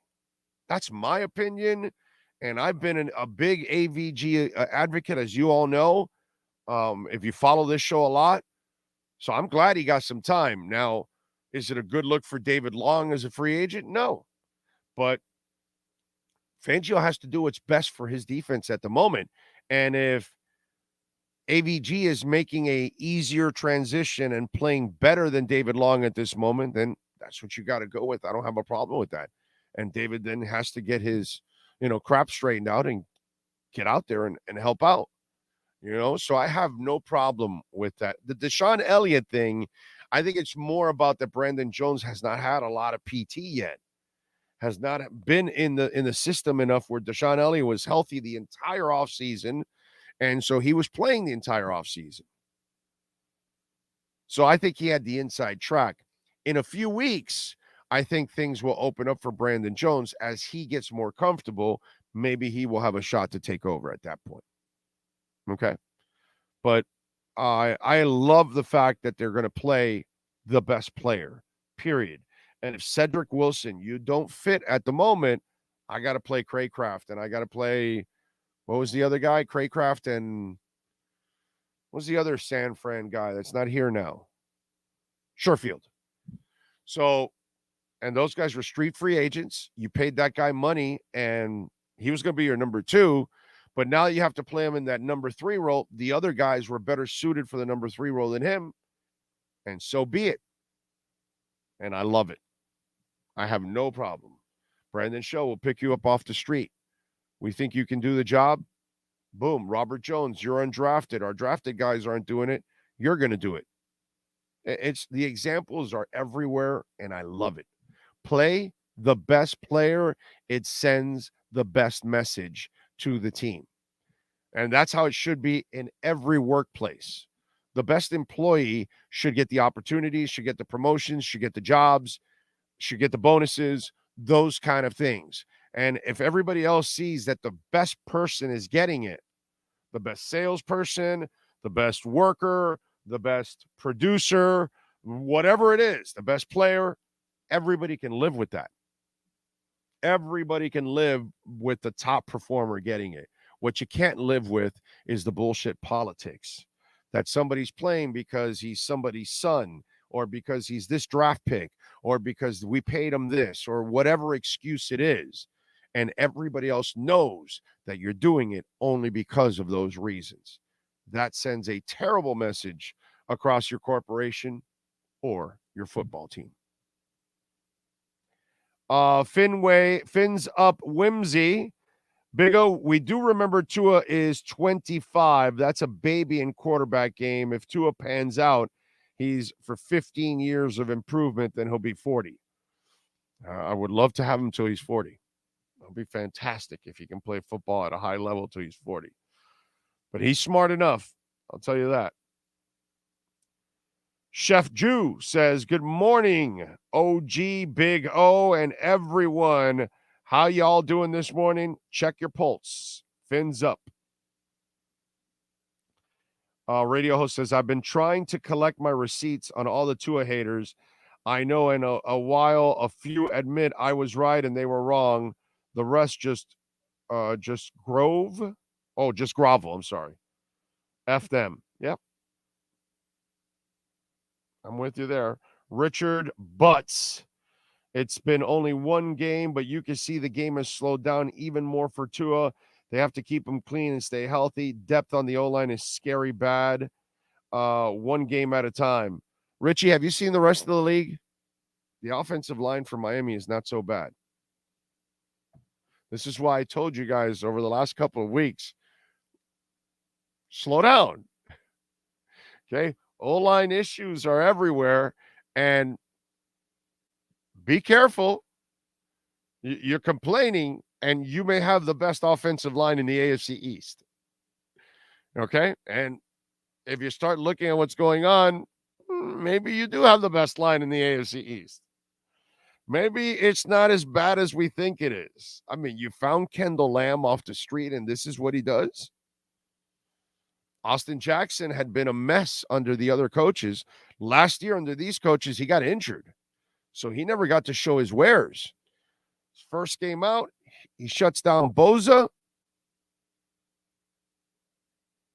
Maybe he's a good player, man. Maybe he's got some skills. You know what I'm saying? Boy, V-Chain up almost 9.5%. It was up like 11% yesterday at one point. It's climbing, dude. Climbing. Interesting. What else do we have going on in the world of sports? By the way, Sloman's Home Shield is a proud sponsor of our program. There is Alarmo. And Sloman's, by the way, has been protecting Americans for over 100 years. I think they kind of know what they're doing. And if you need a new alarm system, listen, Sean, his home is protected by Sloman's. My home is protected by Sloman's. 1-800-ALARM-ME. How about if we offer you a free doorbell camera? Tell them that Big O sent you when you call 1-800-ALARM-ME that you want the free doorbell camera. And when you use our professional installation and our low-cost central station monitoring, guess what we're going to do, folks? We're going to give you an LED touchscreen pad, a motion detector, 3-arm doors, and a backup battery. And we're also going to give you peace of mind because now you will have access to your home, inside, outside. Anybody rings the doorbell, you're going to know who's there. You don't even have to walk over to the door. You can just grab your phone, look at it, see who's there, and see if you want to go answer that door because maybe it's food or a delivery, or maybe it's somebody selling something and you don't want to go answer the door, and you can do that. You're going to love it, man. That doorbell camera is a lifesaver, and having cameras all over the place in your house is also absolutely amazing. Call them 1-800-ALARM-ME, and don't forget, folks, when it comes to heating oil, they give you some great prices, and what I love about it is a fixed price. And if you are up in the northern states, we are in 14 different states. So call 1-800-ALARM-ME or for the oil, for heating oil, 1-866-OIL-DEAL. So call them, find out the prices, ask. Doesn't hurt. Compare. Maybe you get a better deal, and then Sloman's can take care of you. Sloman's Home Shield and oil and heating, baby. It is Sloman's. Yes, baby. Taking care of Americans for over 100 years. All right. Gaskins got promoted to the Vikings active roster. Good for him. He's a good dude, bro. He's a good dude. He deserves to be on a roster. He's a good football player. Butch Barry is not that bad. I know it's only one game, but not that bad. Well, they do got to run block first, right? Before we do everything, right? So, And was it Butch Barry? I'm not sure. Was it Frank Smith? Was it Mike McDaniel? I don't know, dude. You know what I'm saying? I wouldn't go that far, but you got to get the run blocking down too, and then I'll be, singing the praises. Daniel Riano, Big O, do you think there's one game this season that would make those non-believers actually believe that the Finns are for real? Yeah, win the Super Bowl. That's all. Win the Super Bowl, because that's what you need to do so you can start to make these people believe. They're gonna disbelieve all the way through, brother, because that's what they do. So let me ask you something. When we talk about what happened on Sunday, was it planned? My frustrations with the run game, was it planned? Your frustrations that you can't stop the run, was that planned? And when you look at the game and you win 36-34, and it was a close game, and the entire game, let's go on defense. The entire game you play 2 deep safeties, because I watched the film. And you basically told them, we're not going to give you anything deep, so you're going to have to keep everything in front of us. And if you're going to do that, okay, then you got to run the ball. And that's exactly what they did. So were they willing to live with those results? And even when they were getting bad results, they didn't change. And they didn't change until the end, when they needed to blitz finally and put some real heat on Herbert with Kohu and Sealer and all these guys, and they finally did. And he saved those blitzes till the end. He stayed with the same game plan. Kind of like Tyreek talked about how they kept going in and in and in and in. And at the end, he popped out, and he had JC completely fooled once he popped out, because he just kept going inside, and he lulled them to sleep on the inside cuts. Remember that? So it's interesting how that game plan for Fangio was, all right, we're going to give up the run. Now, did they want to give up 234 yards? Probably not. They probably thought they were going to do better than that, but that's what they were willing to live with. And this must have been a plan between McDaniel and Fangio, because they held this all the way through. McDaniel was dead set on passing, not on running. As much as we talked about how weak Los Angeles Chargers are against the run, we all figured, oh, they kept an extra back. They got 4 backs. Hell, they even put 1 inactive. They're going to run the ball. They got Chris Brooks, all that kind of stuff. Oh, they're going to run the ball. They're going to run the ball. They didn't run the ball. We thought they would run the ball because they crowded the middle of the field. And as I told you, Mike McDaniel attacked the middle of the field over and over and over again, sending a message. So, again, not happy with not stopping the run with Fangio.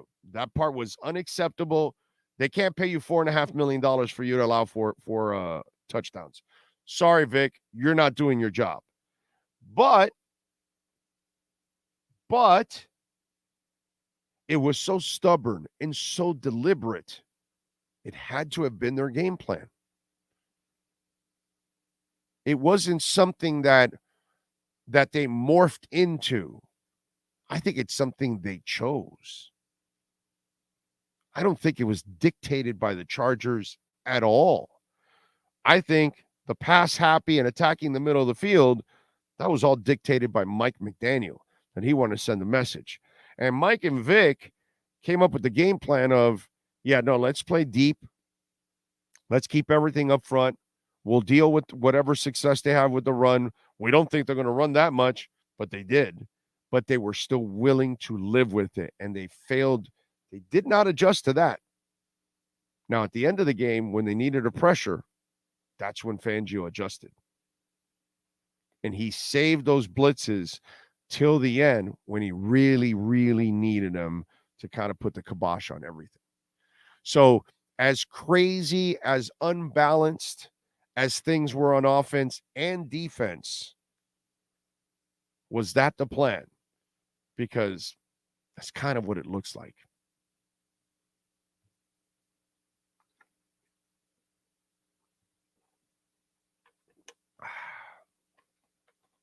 Anyway, what can I tell you? Michelle Kaufman will be joining us at noon. Hey, do me a favor, send her a link for noon. I think I did, but I'm not sure. So, Travis Kelce shot his shot and scored. Is that what I'm seeing? For those of you that don't know, Travis Kelce was into Taylor Swift. He went to her concert and sent her a DM and had a friend's bracelet, all that kind of stuff, the stuff that Swifties do and all that kind of thing. So now apparently reports say Kelce claimed he attempted to slip his number to Swift before one of her concerts this summer. He made a bracelet for the show and added the digits of his number to it and wanted to pass it to her before her show at Arrowhead Stadium in Kansas City in July. Unfortunately for Kelce, Swift doesn't meet with anyone before her shows. He relayed that story to New Heights, the podcast, co-host his brother Jason. Apparently, the two got in touch somehow because they've reportedly been spending time together. The Messenger's article claims Swift saw Kelce when she was in New York a few weeks ago. So, Kelce and Taylor Swift are an item. I don't know how much of that is true.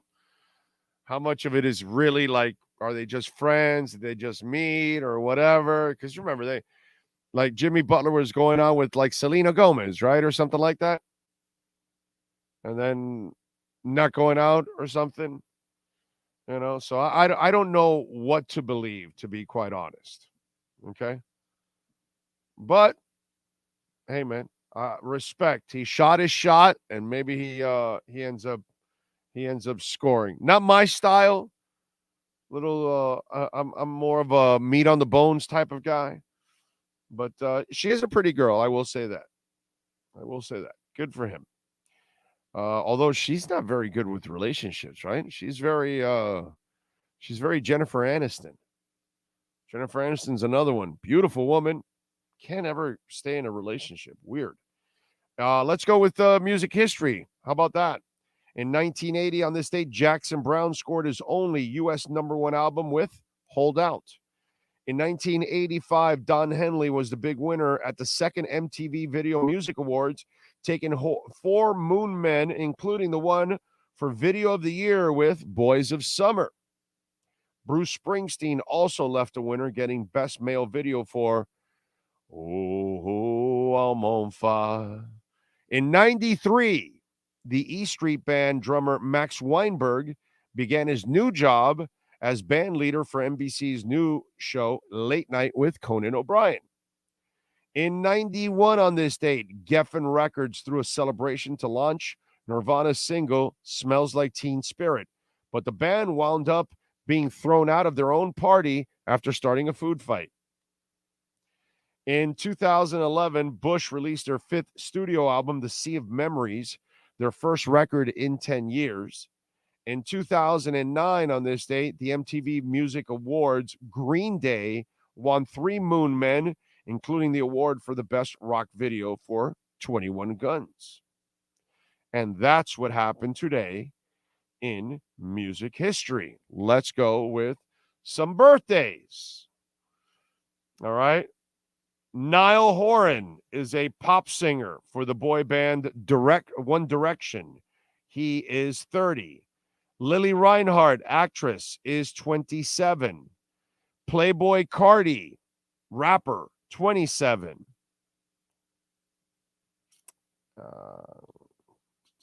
Tyler Perry, TV producer, actor, super rich guy, hell of a businessman also. He's 54. I added all the other stuff. Ben Savage, TV actor, 43. Dave Mustaine is 62. Fiona Apple is 46. Michael Hardy. Don't know if he's a big country singer, but he's 33. Because I don't know too much about country. Thomas Müller, soccer player for Germany. He is 34.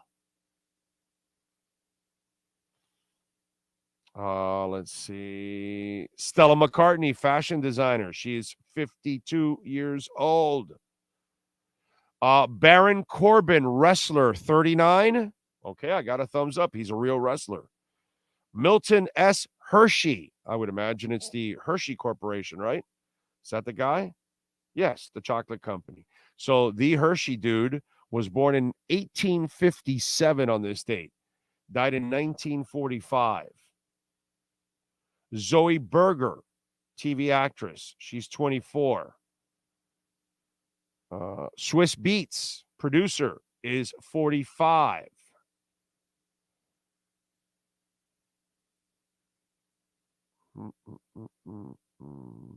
Shane Warne, cricketer or cricketer. I don't know anything about cricket, but if he's famous, Shane Warne, born in 69 on this date. We lost him in 22. And that's it. Those are the folks celebrating some birthdays today. Okay. All right. You know, when sports and business collide, you know what we like doing? We like doing something called the KSDT CPA Sports Business Report.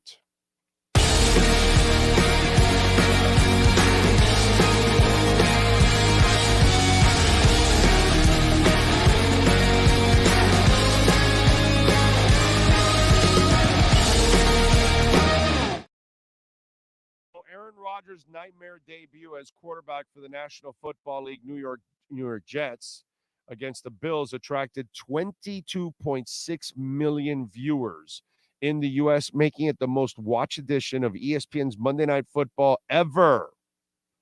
The figure includes viewership across Disney's portfolio of free-to-air pay TV streaming services, including ESPN, ABC, ESPN2, ESPN Deportes, and ESPN Plus, as well as NFL Plus streaming services. The record audience peaked at 25.2 million late in the second quarter when the Bills took a 10-3 lead. The previous record was 21.8 million when another former long-serving Green Bay quarterback, Brett Favre, suited up for the Minnesota Vikings against the Packers in 2009. The figure marks a 14% increase from 19.8 million who tuned in 2022 for the Monday night opener between the Broncos and the Seahawks. That was a previous record for week one of a Monday Night Football matchup. The ratings rounded up a strong return for the NFL, whose domestic broadcast deals with Amazon, CBS, ESPN, Fox, NBC, and YouTube TV are worth more than $110 billion over 10 years. NBC averaged 27.5 million viewers for the season opener between Kansas City and Detroit on Thursday, which was also the second most streamed NFL game on Peacock ever. The broadcaster then averaged 21.8 million viewers for the Cowboys blowout of the Giants, which is pretty impressive considering that game was unwatchable a few minutes in. And then the other thing that also proves platforms need sports, man. And what the worst thing that can happen to regular television and cable, do you know what was the worst thing that could happen to them? Was the pandemic and a writers and an actors strike. Because the pandemic or the aforementioned writers actors strike, it kills programming, and that's what they live off of. But what doesn't it kill? It doesn't kill sports. Sports lived on through the pandemic. It stopped for a very short time, and then it figured its way and started and was a blessing because that was kind of pretty much the only new programming that you had on television. Platforms saw that, and they said, you know, maybe we never have another pandemic again, but if we do, we're going to need alternate programming that can help us. And sports programming gets amazing eyes, as always, but it'll be even more important if there's a Screen Actors Guild or Writers Guild strike. So, it's interesting. You see the ratings and all of that, but don't also ever miss out on what the big picture is. And the big picture is sports is incredibly important programming, and platforms know it's a must. That's your KSDT CPA Sports Business Report. This has been the KSDT Sports Business Report. KSDT CPA is one of South Florida's largest and one of the country's fastest growing accounting firms. KSDT is recognized by Forbes as one of the top tax and accounting firms for 2022. KSDT CPA is a full service firm that also excels in crypto. Visit online at ksdtcpa.com or call 305-670-3370. All right. I did get, we had some comedy out of New York. Yesterday. Serious I did you know that Robert Saleh was a comedian there, Sean? Did you have any idea about that? No? Well, wait a minute. When somebody stands up in a podium and says, "This is Zach Wilson's team," I don't know how he kept a straight face saying that. I saw that yesterday and I was like, what did he just say? And look, all kidding aside, I know what he's doing. He's trying to instill confidence in his guy, whatever.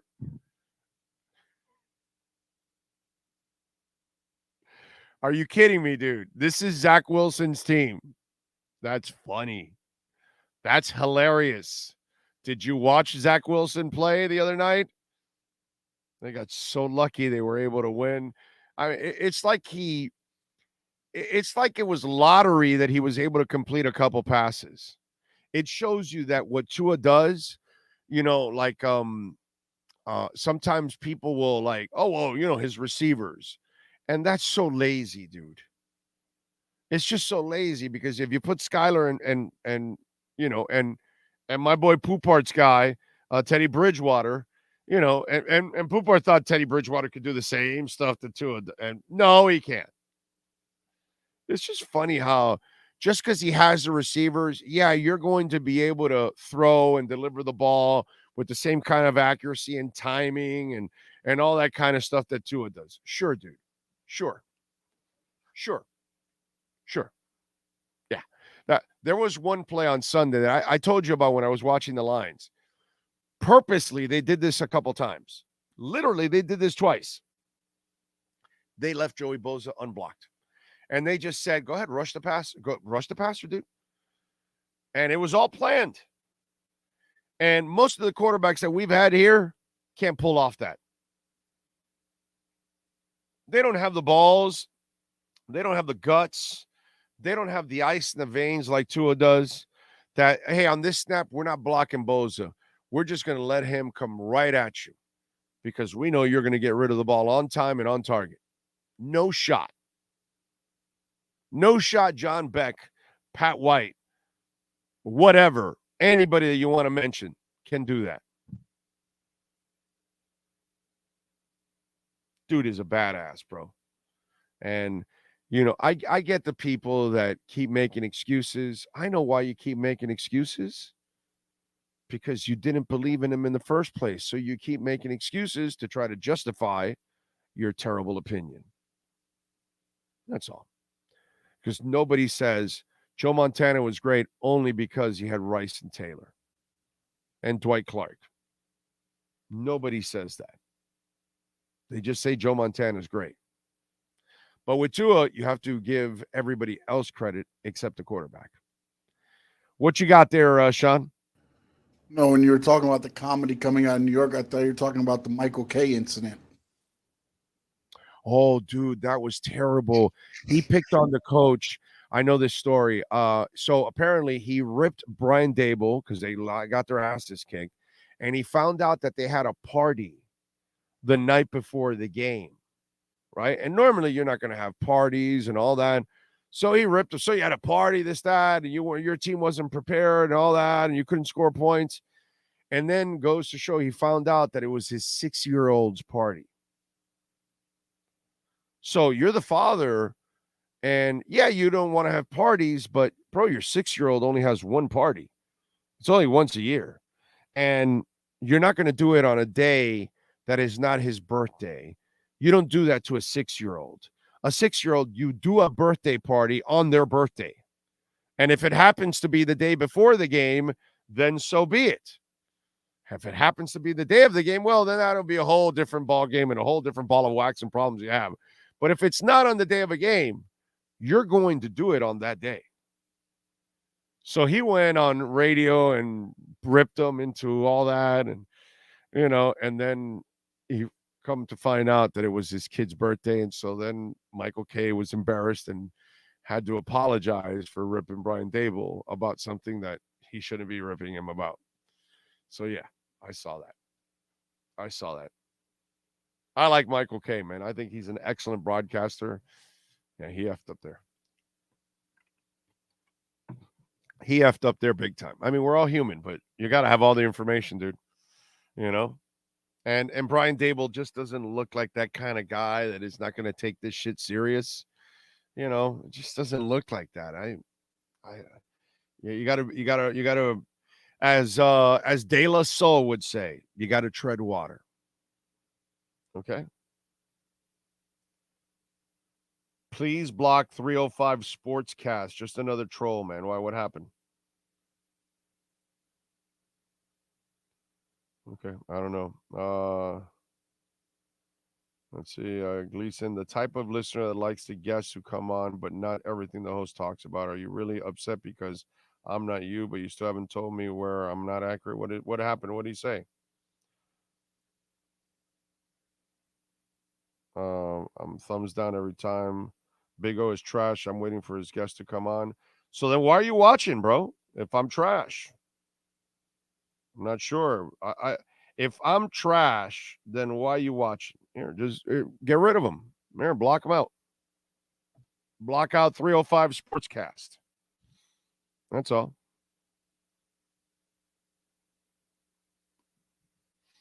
There you go. I mean, I'm trash, right? You don't need to watch me. So there you go.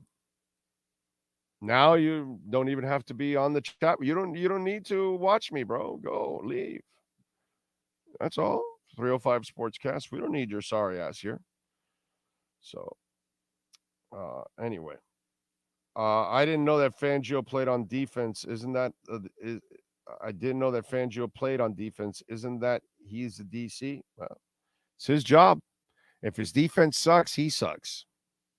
It's on him. If the offense can't score points, then what do we need Mike McDaniel for? Right? So you got to be able to score points. You got to be able to stop people from scoring points.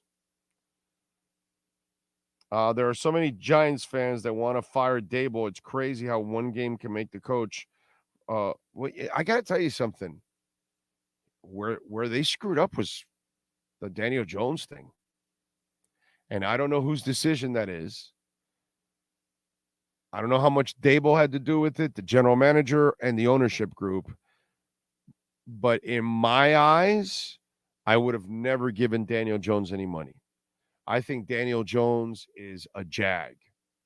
I don't think he is special in any way, shape, or form. Nothing about him is special. Okay, I know he can run. He's a good athlete. But as a quarterback, I don't see special.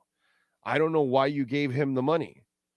And it's not the Saquon thing, because I'm not paying a running back either, especially an injury-prone running back like Saquon. I'm not paying him money. So that it has nothing to do with that. I just didn't think you found the quarterback and then you signed him. So if Dable had something to do with that, then his job should be on the line for that, because that's a stupid decision. But I think the bigger problem that the Giants have is that they're putting their eggs in the wrong basket at quarterback. You know, something we've done many times in South Florida. That's kind of what I see there. That's all. To me, while Daniel Jones is getting paid, if you look at it, and if they're still able to take a QB this year and remove him the year after, yes, you do it. Sean, did you tell Big O you blocked your first troll yesterday? Really? You had a troll yesterday on the wrestling show? He just came in trying to throw personal insults, and I was just done with it. Yeah, exactly. Yeah. And it's funny. It's like, so you don't like me, so why are you watching? That's the part I never understand with people. Like, if you don't like the person, why are you watching? I certainly don't want takes, anyone but to. What's that? Pick on the stupid takes, but you don't have to go, after the Right. family and everything else like that. Right. Exactly. Yeah. So good job by you. Oh, also real quick, less than an hour ago, Royal Rumble's coming to Tropicana Field in Tampa, WWE. Well, why don't we find out if you guys can go broadcast out there, bro? They don't do that shit? WWE now does have scrums with that, so I'll look into that now because they've started having, but they don't have like where you set up broadcast. They have one media day where what they do is they line everybody up against the wall and they have their superstars walk through, and you get like 2 minutes with each of them. I say we still try to do that for you and Frankie. Let's go. I'll drive you guys up there. Okay? I owe you a Burn Steakhouse. You said Tampa or Orlando? Because it's in January. You said Tampa, right? You said St. Pete, right? It's at Tropicana Field, but the problem is that might be during the Dolphins run. It's going to be a Sunday, I believe. Or it might be a Saturday. Oh, it depends. It might be a Saturday, depending. It's going to be in January, so it'll be during the Dolphins run to the Super Bowl. So, well, nothing gets in the way of the Dolphins run to the Super Bowl, as you know. Hey. You said you would drive us, and I got it on tape. I'm clipping that. I will. Not on a Sunday, but if it's a Saturday, I'm driving you up there. I'm driving you and Frankie up there. Okay? I'm dead serious. Okay? I want your wrestling show. I'll look into it. Look into it. Okay? I'd like to see you and Frankie out there on site. We need to make this wrestling show grow, bro. And part of it is you guys got to start getting wrestlers on and stuff like that. I think it's important for you guys to do that kind of stuff. So yes. So as many things that you guys can be a part of, I think it's important. I think it adds credibility to your show, and it just makes it better, man. Just makes it better. I think it'll be cool. I want you and Frankie to grow a lot on this show, man. So let's do it. Real quick, check MP out wrestling. I want their show to grow. I want you guys to watch. Okay, even if you don't like wrestling, let it play. Let it play for us there, please. Okay, so give the wrestling show some numbers there, man. Some views. All right, what do you got? What were you saying? No, I was going to tell Check MP out. It's under Sean Allen online. You can check out the Sean Allen Pro Wrestling, or Sean Allen FOW, and you can see some of the stuff I did. There you go. There you go. Jack Roldan says, let's hope that doesn't happen, but my guess, the game gets moved to 2 days. You talk about the New England game? Nah, it's not gonna be moved. They'll play in weather. They'll play in some rain, some wind. No big deal. No big deal. Did I miss any super chats, by the way?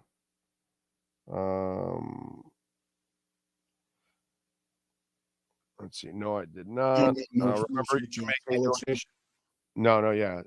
And send Michelle a reminder. Let's you know what? Let's do this. Let's take a very quick break. Give me a minute here, so we can turn it over. And hour number 3 of the Big O Radio Show, powered by the one and only, mastered by the one and only Sean Stanley. We interrupt this program to bring you a special report. Miles an hour, that's a Category 4 hurricane. 3 deaths are reported in Florida after more than 24 were killed in the Caribbean. This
viewpoint statements or beliefs expressed on the following program by the host, guests, or callers are not necessarily the opinions of FantasyXS.com, Media Group Inc. ownership, management, sponsors, or website.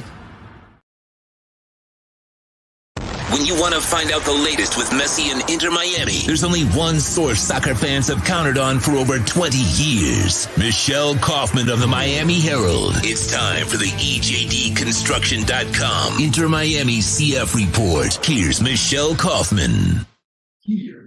Right, ready to talk about the hottest team in South Florida. It is Inter Miami with Michelle Kaufman. Follow her on Twitter at Kauf Sports, like I and many others do. How you doing, Michelle? How you hanging out there waiting for the boys to take the pitch again? Yeah, well, they just keep winning. This is a team that does not lose. At 12 games in a row, they have not lost in 12 games in a row after not winning for 11 games in a row. So talk about a complete turnaround, and they did it without Messi. They scored 3 goals and beat Kansas City without Lionel Messi, without 7 other players as well, which it really says a lot. And it gave them a lot of confidence, that team, to know that they could win. Obviously, they'd rather have him there. He's clearly, a big reason that they have had this streak, but he's given them so much confidence, he and the other 2 new players, that, the veterans, that they've given them so much confidence that everybody's playing better than they were before, and they were able to win a game and get 3 points, a tough game where they had to come from behind and hang on at the end. And they did it without the GOAT. They did it without Messi, and that is going to help them going forward, because every single player who played in that game is going to feel more confident knowing that the team doesn't only win when Messi is there. By the way, how is he? Because he was, I guess, a little tired, and I think he may not even play in this second match, right? He didn't play against Bolivia. He did not play last night against Bolivia. He sat. He wasn't even on the game roster. So is he coming Saturday for us? Yes. Or Yes. I believe he's on his way back if he's not here already. Yeah, I think this was all planned for him to play against Ecuador. Probably not play against Bolivia. They clearly didn't need him. They won 3-0 without him. That was one of the lower teams that they were going to play. And it was at 12,000 feet or whatever at altitude. He was already exhausted. He had played for Inter Miami 11 games in 44 days. So he was playing every 4 days and playing 90 minutes plus in most of those games. So he was playing every 4 days and kind of needed a break. And he played against Argentina for the first 88 minutes and then asked to come out, which is very uncharacteristic. He never asks to come out. So there was a lot of question last Thursday when he came out of that game. Is he injured or is he just tired? Injured, tired. We don't know really, but he said that he was tired. The Argentine Federation, said that they evaluated him, and they did not see any injuries, so that it really was exhaustion. And then he rested. The Bolivia game, he didn't play at all. So I believe that the plan is for him to be here by today and train with the team and presumably to play on Saturday against what could be a record crowd, because they opened up Mercedes-Benz Stadium. They usually only have 42,000 only. That's still one of the bigger venues from MLS, but they usually have the capacity set at 42,000 for those games. And they opened up the upper deck. They've opened to full capacity, 71,000.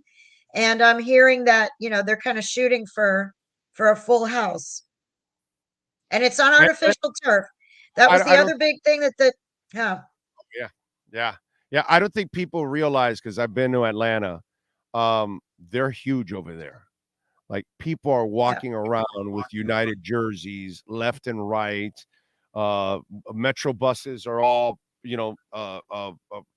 painted up or whatever, stickered up with the Atlanta United stuff. They are legit city behind soccer, and that I was impressed, man, because I went there. I've been there a couple of times, but a few years back when I went for the SEC Media Days. And I'm there that week for the SEC, and I'm looking around, and it's like there's United jerseys everywhere. And I was so impressed how come on. Hockey never survives. Atlanta, yeah. Yeah, baseball sometimes doesn't really draw like it should at times. You know what I mean? Like Atlanta would become like a soccer hub.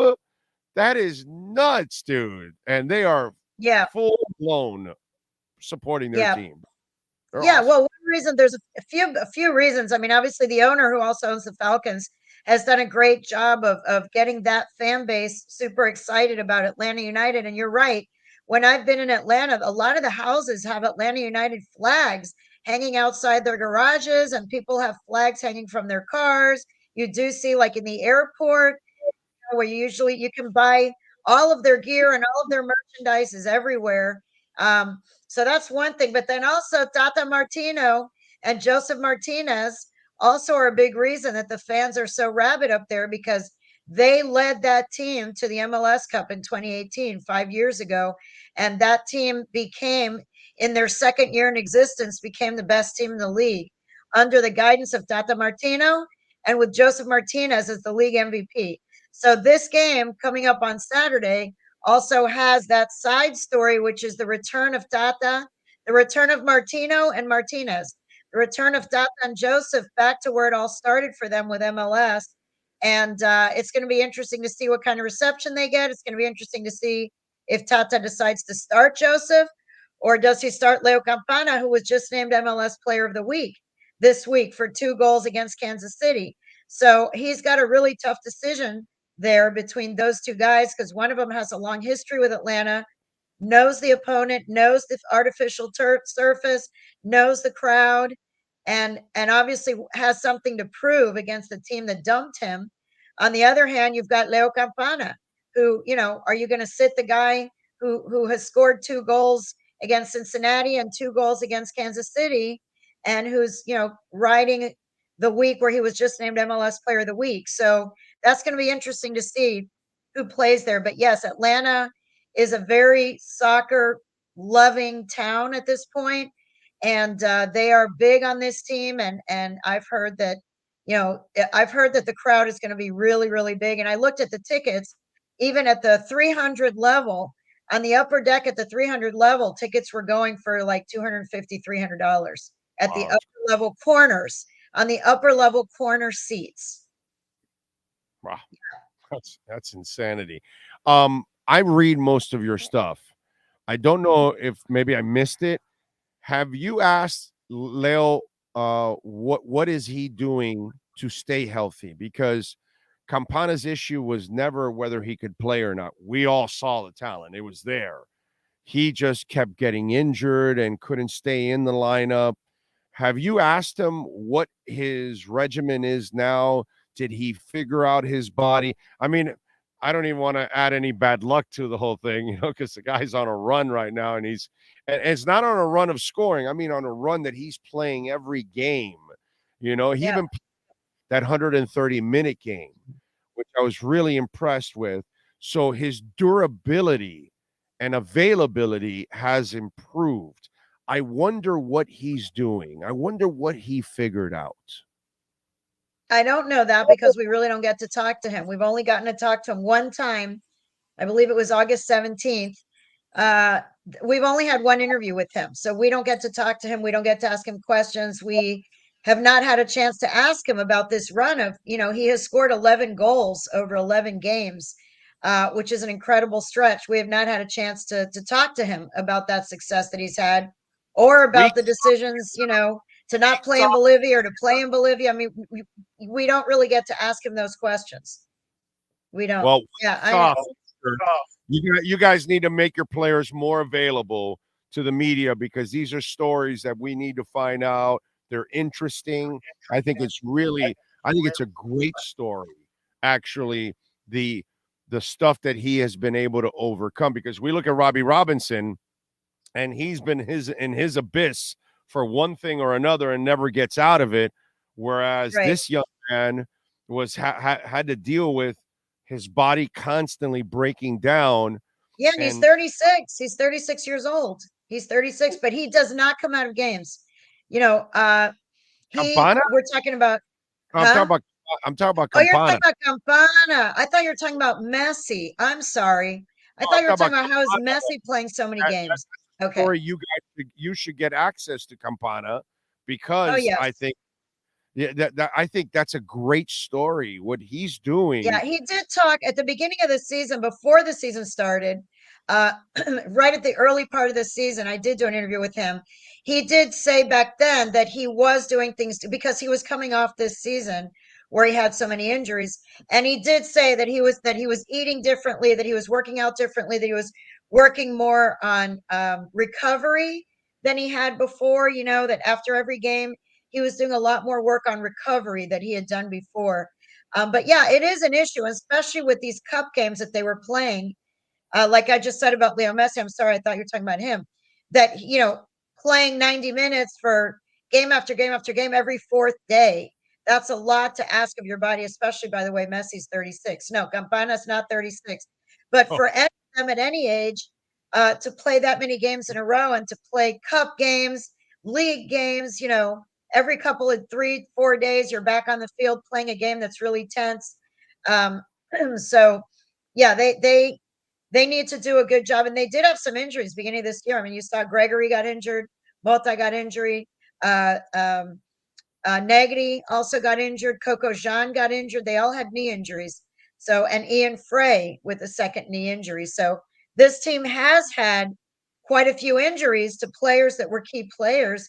It's just that this whole infusion of the summer, you know, the new summer campers who came in, 6 new players, brand new, and all 6 of them have been players who have been, you know, playing key roles and starting roles. So even though you're missing the captain of the team, Gregory, and Mota, and Coco Jean, and Negri, Franco Negri, who was a starter beginning of the season, no one even, I mean, I don't want to say no one's thinking about them or cares about them. They do, but the team has such an infusion of new talent that they've been able to make up for the guys that were lost to injury. When are we getting Gregory back? He had a setback. So that's going to be at least till October. Yeah. He was supposed to come back in September, had a setback, something about the screw that they put in, something happened in his foot. So I don't anticipate him coming back anytime soon, unfortunately. Good guy. Yeah. Player. No, good player, man. That would have been a real huge addition to the defense in the back end to get him back. All right, so we look at this matchup. We have no calendar for this one, correct? No, you'll have calendar. He's back. He's Everybody's back. back. Yeah, the games were all last night, so everybody's back. Everybody's either already back or flying back today. Yeah, and Drake didn't play. He didn't play against Oman, but Ben Hakramashi did. Ben Hakramashi did have his U.S. debut.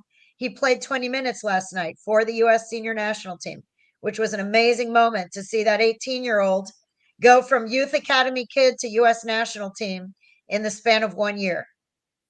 Amazing. Yeah, and he played well. He played 20 minutes. He had he had 15 touches, I think, in his 20 minutes. I looked up his stats. He had a beautiful pass that led to an own goal, but it was a beautiful pass that led to Paredes making a nice shot, which was deflected in by one of their defenders. But that play would not have happened were it not for Benha. So what's the issue with Atlanta this week? What's the challenge for Miami? Because man, it's looking good. You're 6 points behind with 8 games left. You continue at this pace, you're going to have a shot at getting.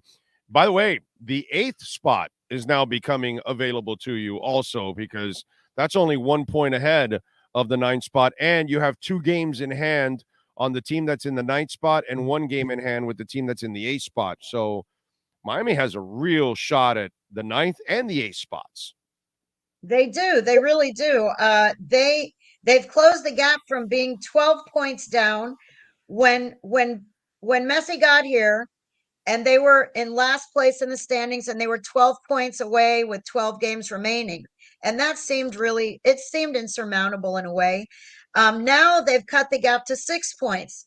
They're still in 14th place, but the gap in points is shrinking from 12 points away to 6 points away with 8 games remaining. the other teams, a lot of the other teams have played already 28 games. They've played 26.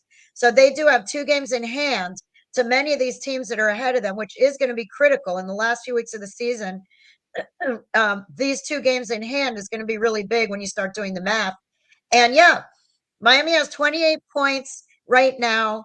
They have to get to probably 42 or 43, between 42 and 44 points will probably get them in based on history. Based on the last 3 years, the teams that finished in 9th place had between 42 to 43 points. So they have 28. So if they get 6 wins, that's 18 points. If they get 5 wins out of the next 8 games, that's 15 points. That gets them to 43. If they get 6 wins, that's 18 points. So they have 8 games left, 2 games in hand. If they win 5 or 6 of those, they could make the play-in game for sure. The play-in game is the 8th and 9th. The 8th and 9th place teams get to play in like a wild card play-in game.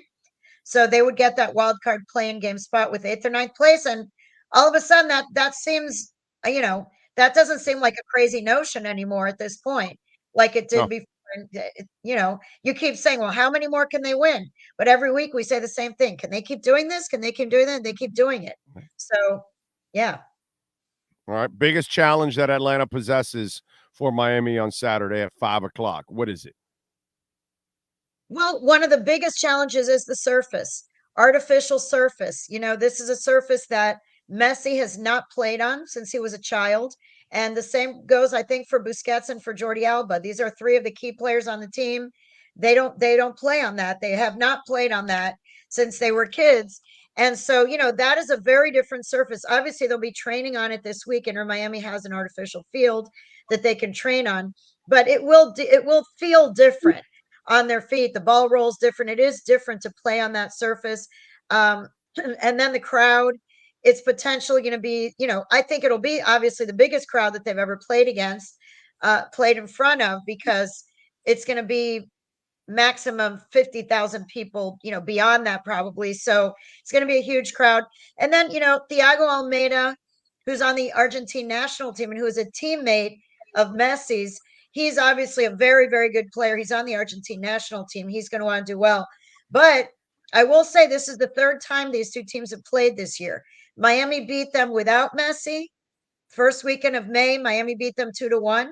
And then Miami beat them 4-0 with Messi in the Leagues Cup. Miami beat Atlanta 4-0. And Messi scored 2 goals in that game.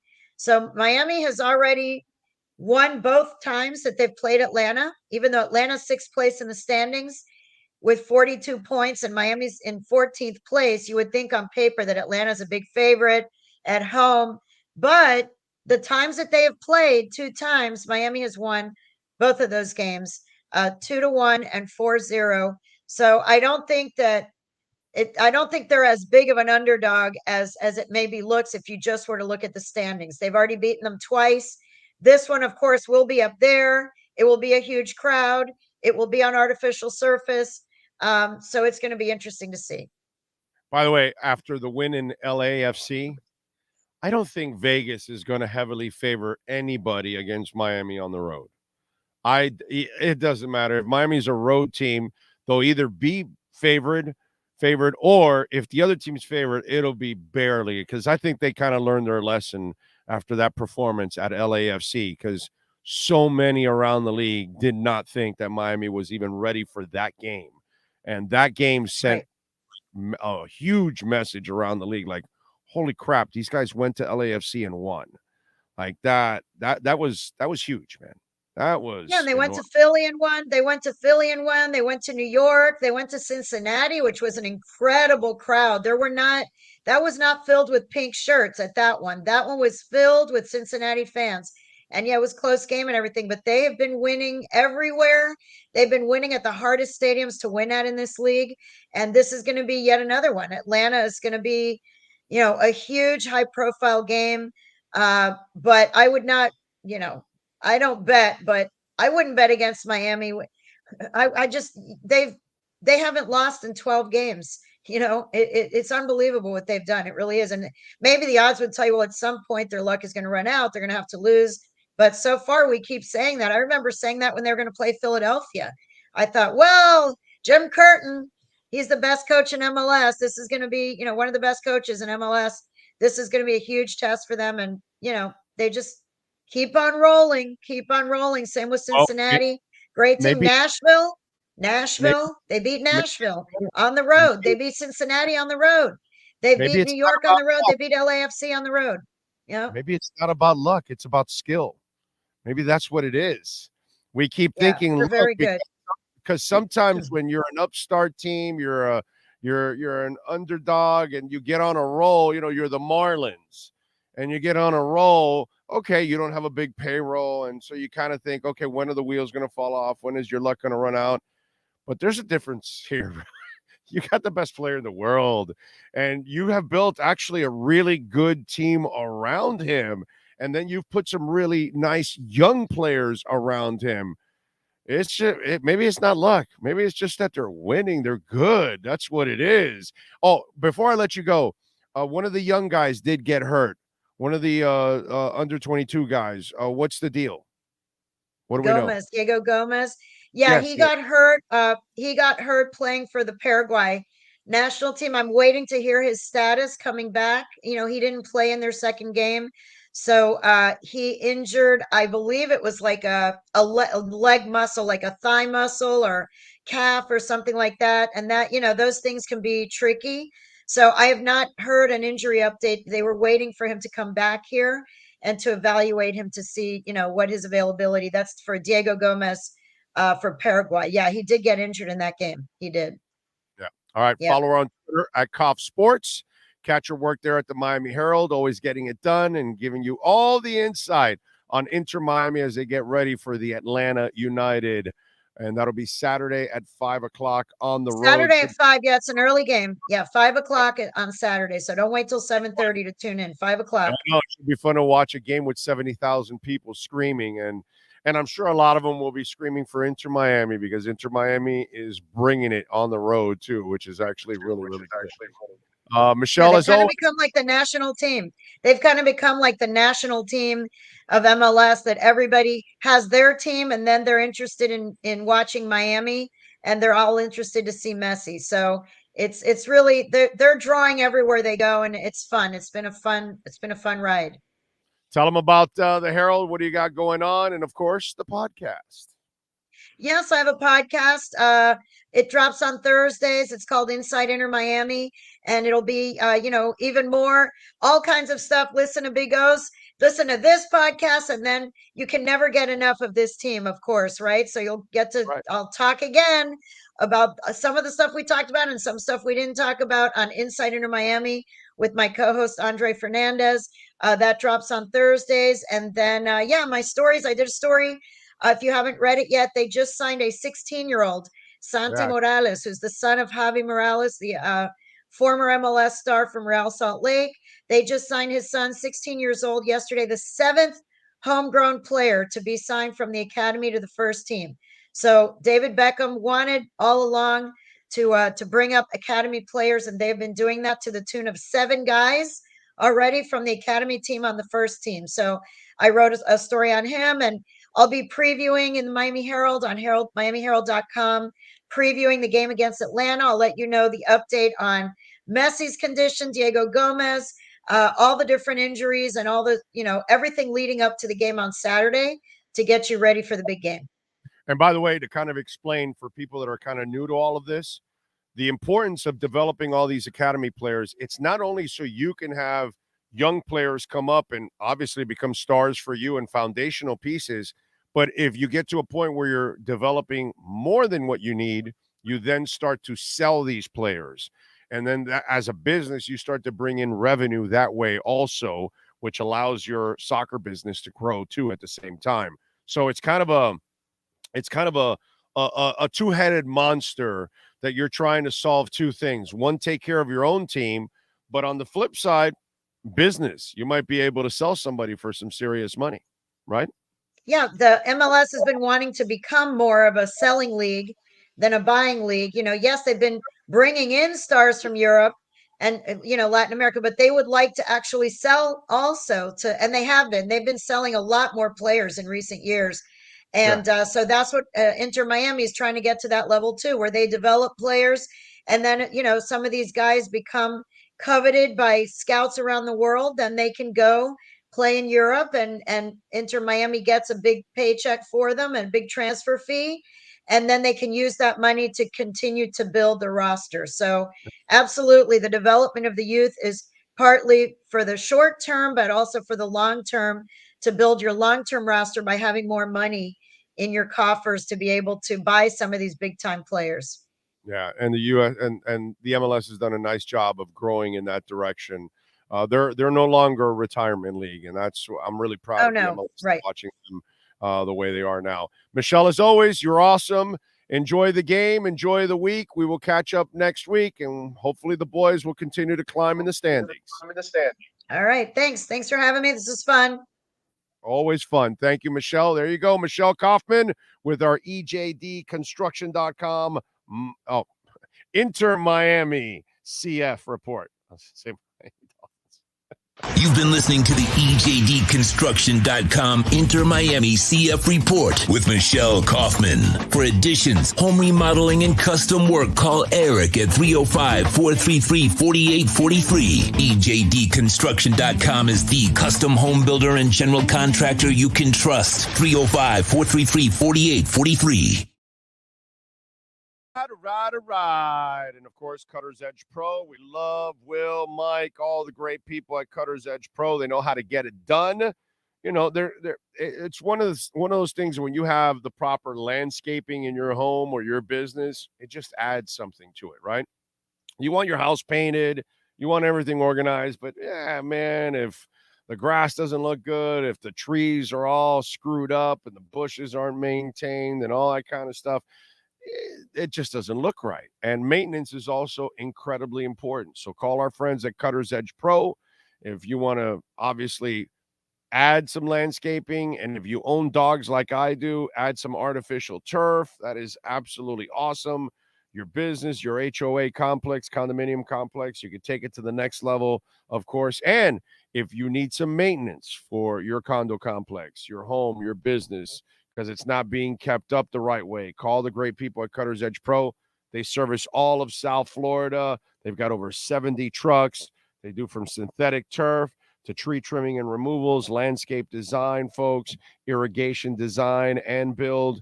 Call them. I'm telling you, Mike is pretty much the Picasso of landscaping. That's kind of what he does. It's amazing. And go to their Instagram page at Cutter's Edge Pro so you can see a lot of the work that they've done. Impressive stuff. Dade, Broward, or Palm Beach counties. Check it out. CuttersEdgePro.com. All right. Yes, I have seen the New England guy with these guys. Yes, I have. All right. Because everybody keeps asking me, because I get it. People are popping in and out of the show. Don't forget, folks, to smash the hell out of the like button. Por favor.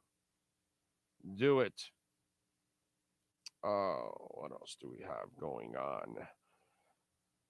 Do we have let's see, any shocking news going on in crypto? No, I don't think so. No, 26, almost 400, so it's up a little bit, but not by much.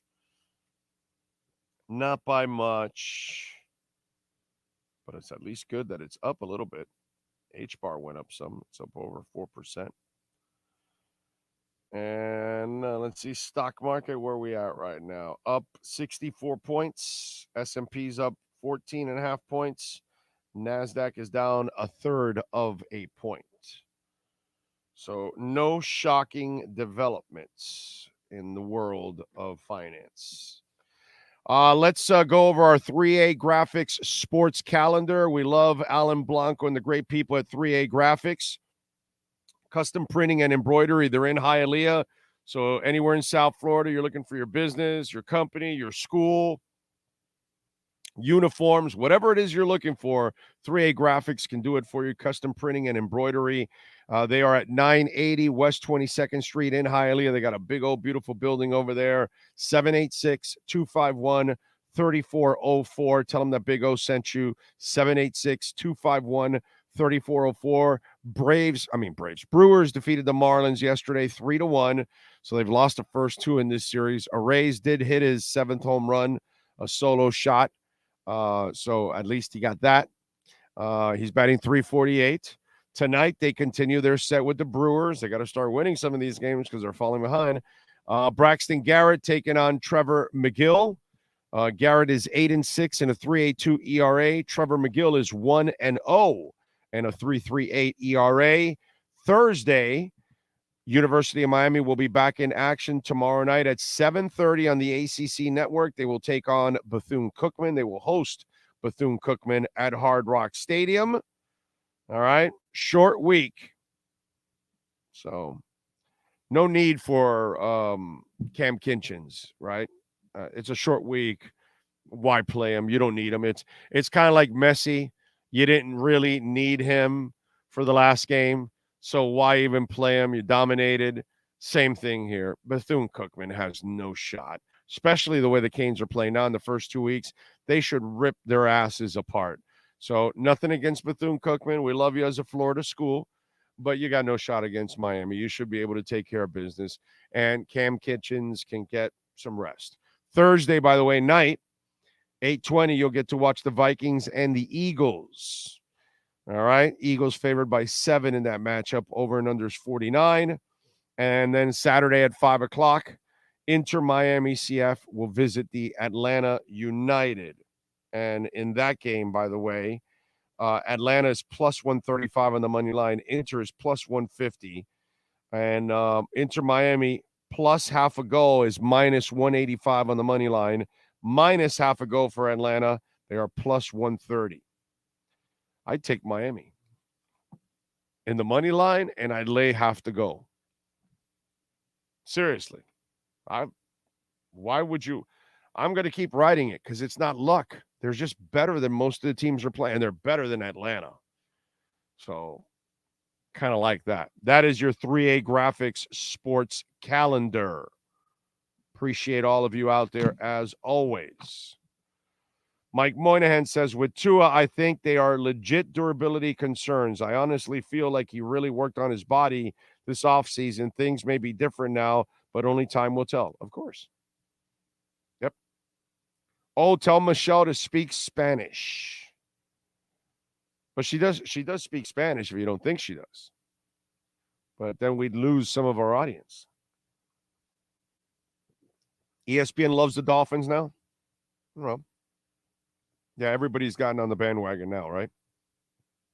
That's fine. Fans are only allowed on the bandwagon. Okay? The rest of these people, no, they're not allowed anywhere on the bandwagon. So, that's all I can tell you. Big O, for people from Puerto Rico, I buy a VPN subscription and get NFL games past Germany, and they work like a charm. I scream my lungs out from Puerto Rico, Germany. What a game. Okay. Very cool. VPNs can help, man. VPNs will help you do a lot. So you set the VPN in Germany. I like it. All right. That's interesting. That's the way you got to do things, man. You got to go around it a little bit, you know? Let me tell you something. If that island figured out their infrastructure, that place would be perfect. That's all they need to do is figure out their infrastructure. You know? If they could modernize their infrastructure, that island is heaven, bro. You know? It's a shame because their electrical system is outdated, and you know there's just stuff that they for the sake of the community is just way behind, that they were never able to modernize it and keep it up. And so that's just, you know, that's a shame. But man, if they could fix some of that stuff, that place is pretty cool. That's a lot of people have moved over there. Although apparently they're trying to go after more people tax-wise over there, I think. You know? So That's one thing that might be a little change. I have been betting lately. I know what over and under means, point spreads, but what the hell is the money line? Well, money line is straight up. So, like in this case, the Vikings and the Eagles. Okay, so the Vikings are plus 270 on the money line. So if you want to pick the Vikings to win outright, just win, you bet $100, you win 270. The Eagles are minus 340 on the money line. Obviously, the Eagles are going to win this game, right? That's why they're minus 340. So you have to put $340 to win $100. That's the money line, Mr. Schwartz. Okay? You got that, Gus? So that's what that money line is. The plus is obviously 100 to the plus. The minus is the minus to the 100. Okay? So that's kind of how you look at it. Let's see the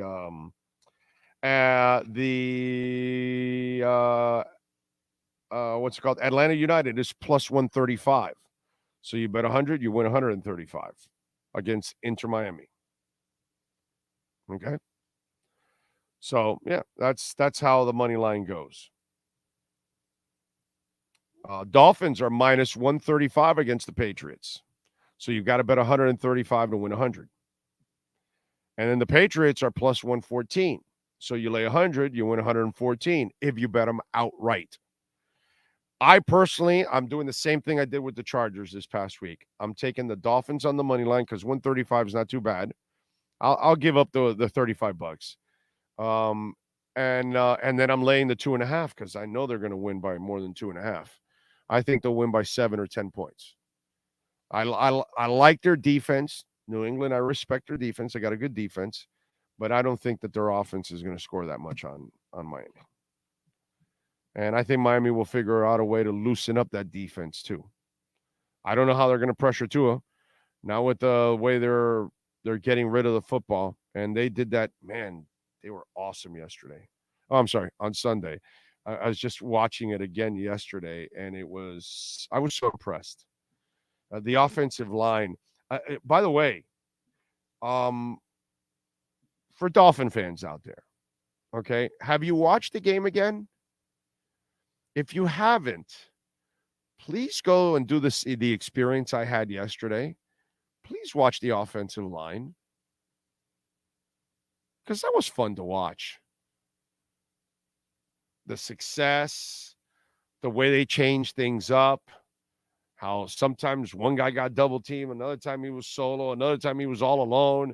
It's like the way they mix things up, it was beautiful. And then watching Austin Jackson handle Boza, watching Austin Jackson, go to the second level and pick up a block to help out in an offensive play, just all the things that went on. And then watching Kendall Lamb, smooth, bro, do his thing. And Isaiah Wynn did a good job. And Robert Hunt was knocking dudes. And it was, I'm telling you, treat yourself as a Dolphins fan. Okay? Not about the ball. Don't watch the receivers and the running backs. Watch the line. Just go over all of the offensive plays for the Dolphins on the line. Okay? Don't look at the defense or anything like, well, you're just going to frustrate yourself with the defense. But just the offensive line, because we've had so many offensive line nightmares for, like 2 decades now, that to watch what I saw was just a pleasure, Like Sunday was fun, right? But then yesterday, rewatching that offensive line just got me more excited. I thought it was really cool. So, anyway. Oh, Jordan Whitehead is the AFC Defensive Player of the Week. Shocker. You get three interceptions. I think you should. And Roger Goodell addresses the Jim Trotter lawsuit, suggests the league will investigate. Yeah. Yeah, you guys are going to investigate Jerry Jones' racist comments, and you're going to also investigate Pagula's racist comments for the Bills. Okay. So you guys are going to go after the owners. Yeah. I want to see that one.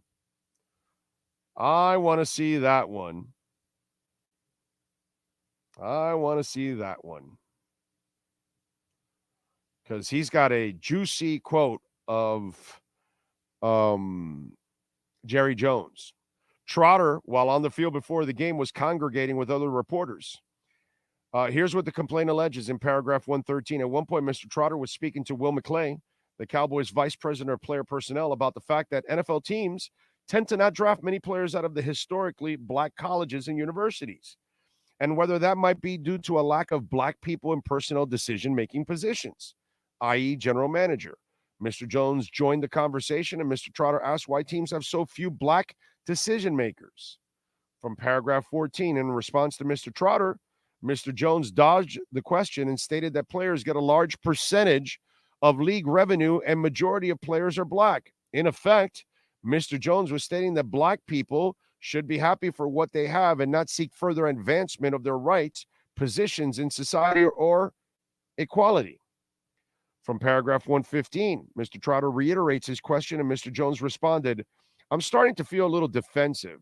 However, notwithstanding Mr. Jones' previous answer to the history of conduct, Mr. Trotter made it clear that he was not attacking him or even speaking about the Cowboys, but just asking about the league generally.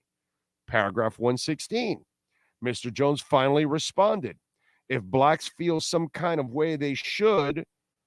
If blacks feel some kind of way, they should buy their own team and hire who they want to hire.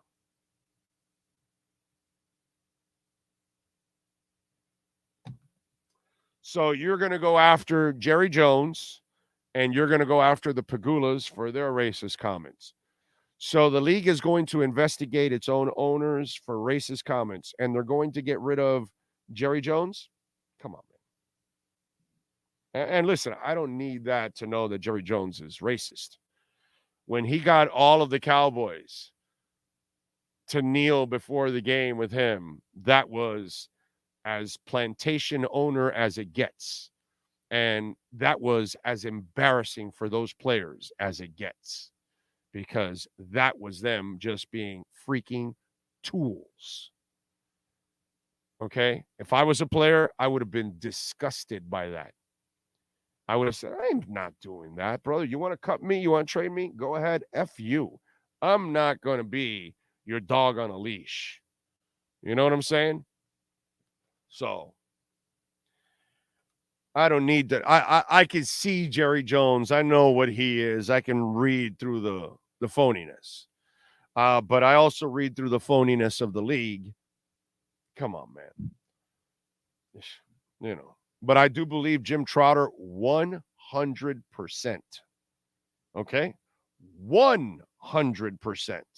There's not 1 ounce in my body that does not believe Jim Trotter heard and saw those things. Okay? But you're gonna go after the owners? Come on, man. Anyway. Tua got player of the week per Joe Shat. Well, he should. I mean, I haven't seen it there on the headlines, but he should be the offensive player of the week. Who the hell else are you going to give it to? That was a freaking stud. All right, we're out of here. We thank Michelle Kaufman. A Matt Verderam interview is going to be dropping soon, or is it dropped already there, stud? It already dropped? Like he's just awesome. We did one earlier in the morning. It just dropped. It's got all kinds of Dolphin stuff. You want to check that out. And you know he's been pro Dolphins. He picked the Dolphins, like me, to win the division before all of this. We have all the phonies now that they saw Josh Allen look shaky, the Patriots aren't shit, and the Jets lost their quarterback. Now everybody's picking Miami. No. Matt and I picked Miami before all of that. But anyways, you can get that. We're going to talk to Joe Shad in a little bit. That'll drop in the afternoon. So look out for that also here on the platform. We thank Sean Stanley, the man, the myth, the legend that masters this entire platform.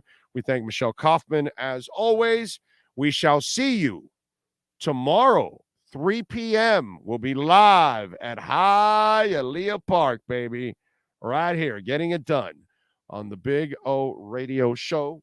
We will see you tomorrow, same time, same place, same bat channel.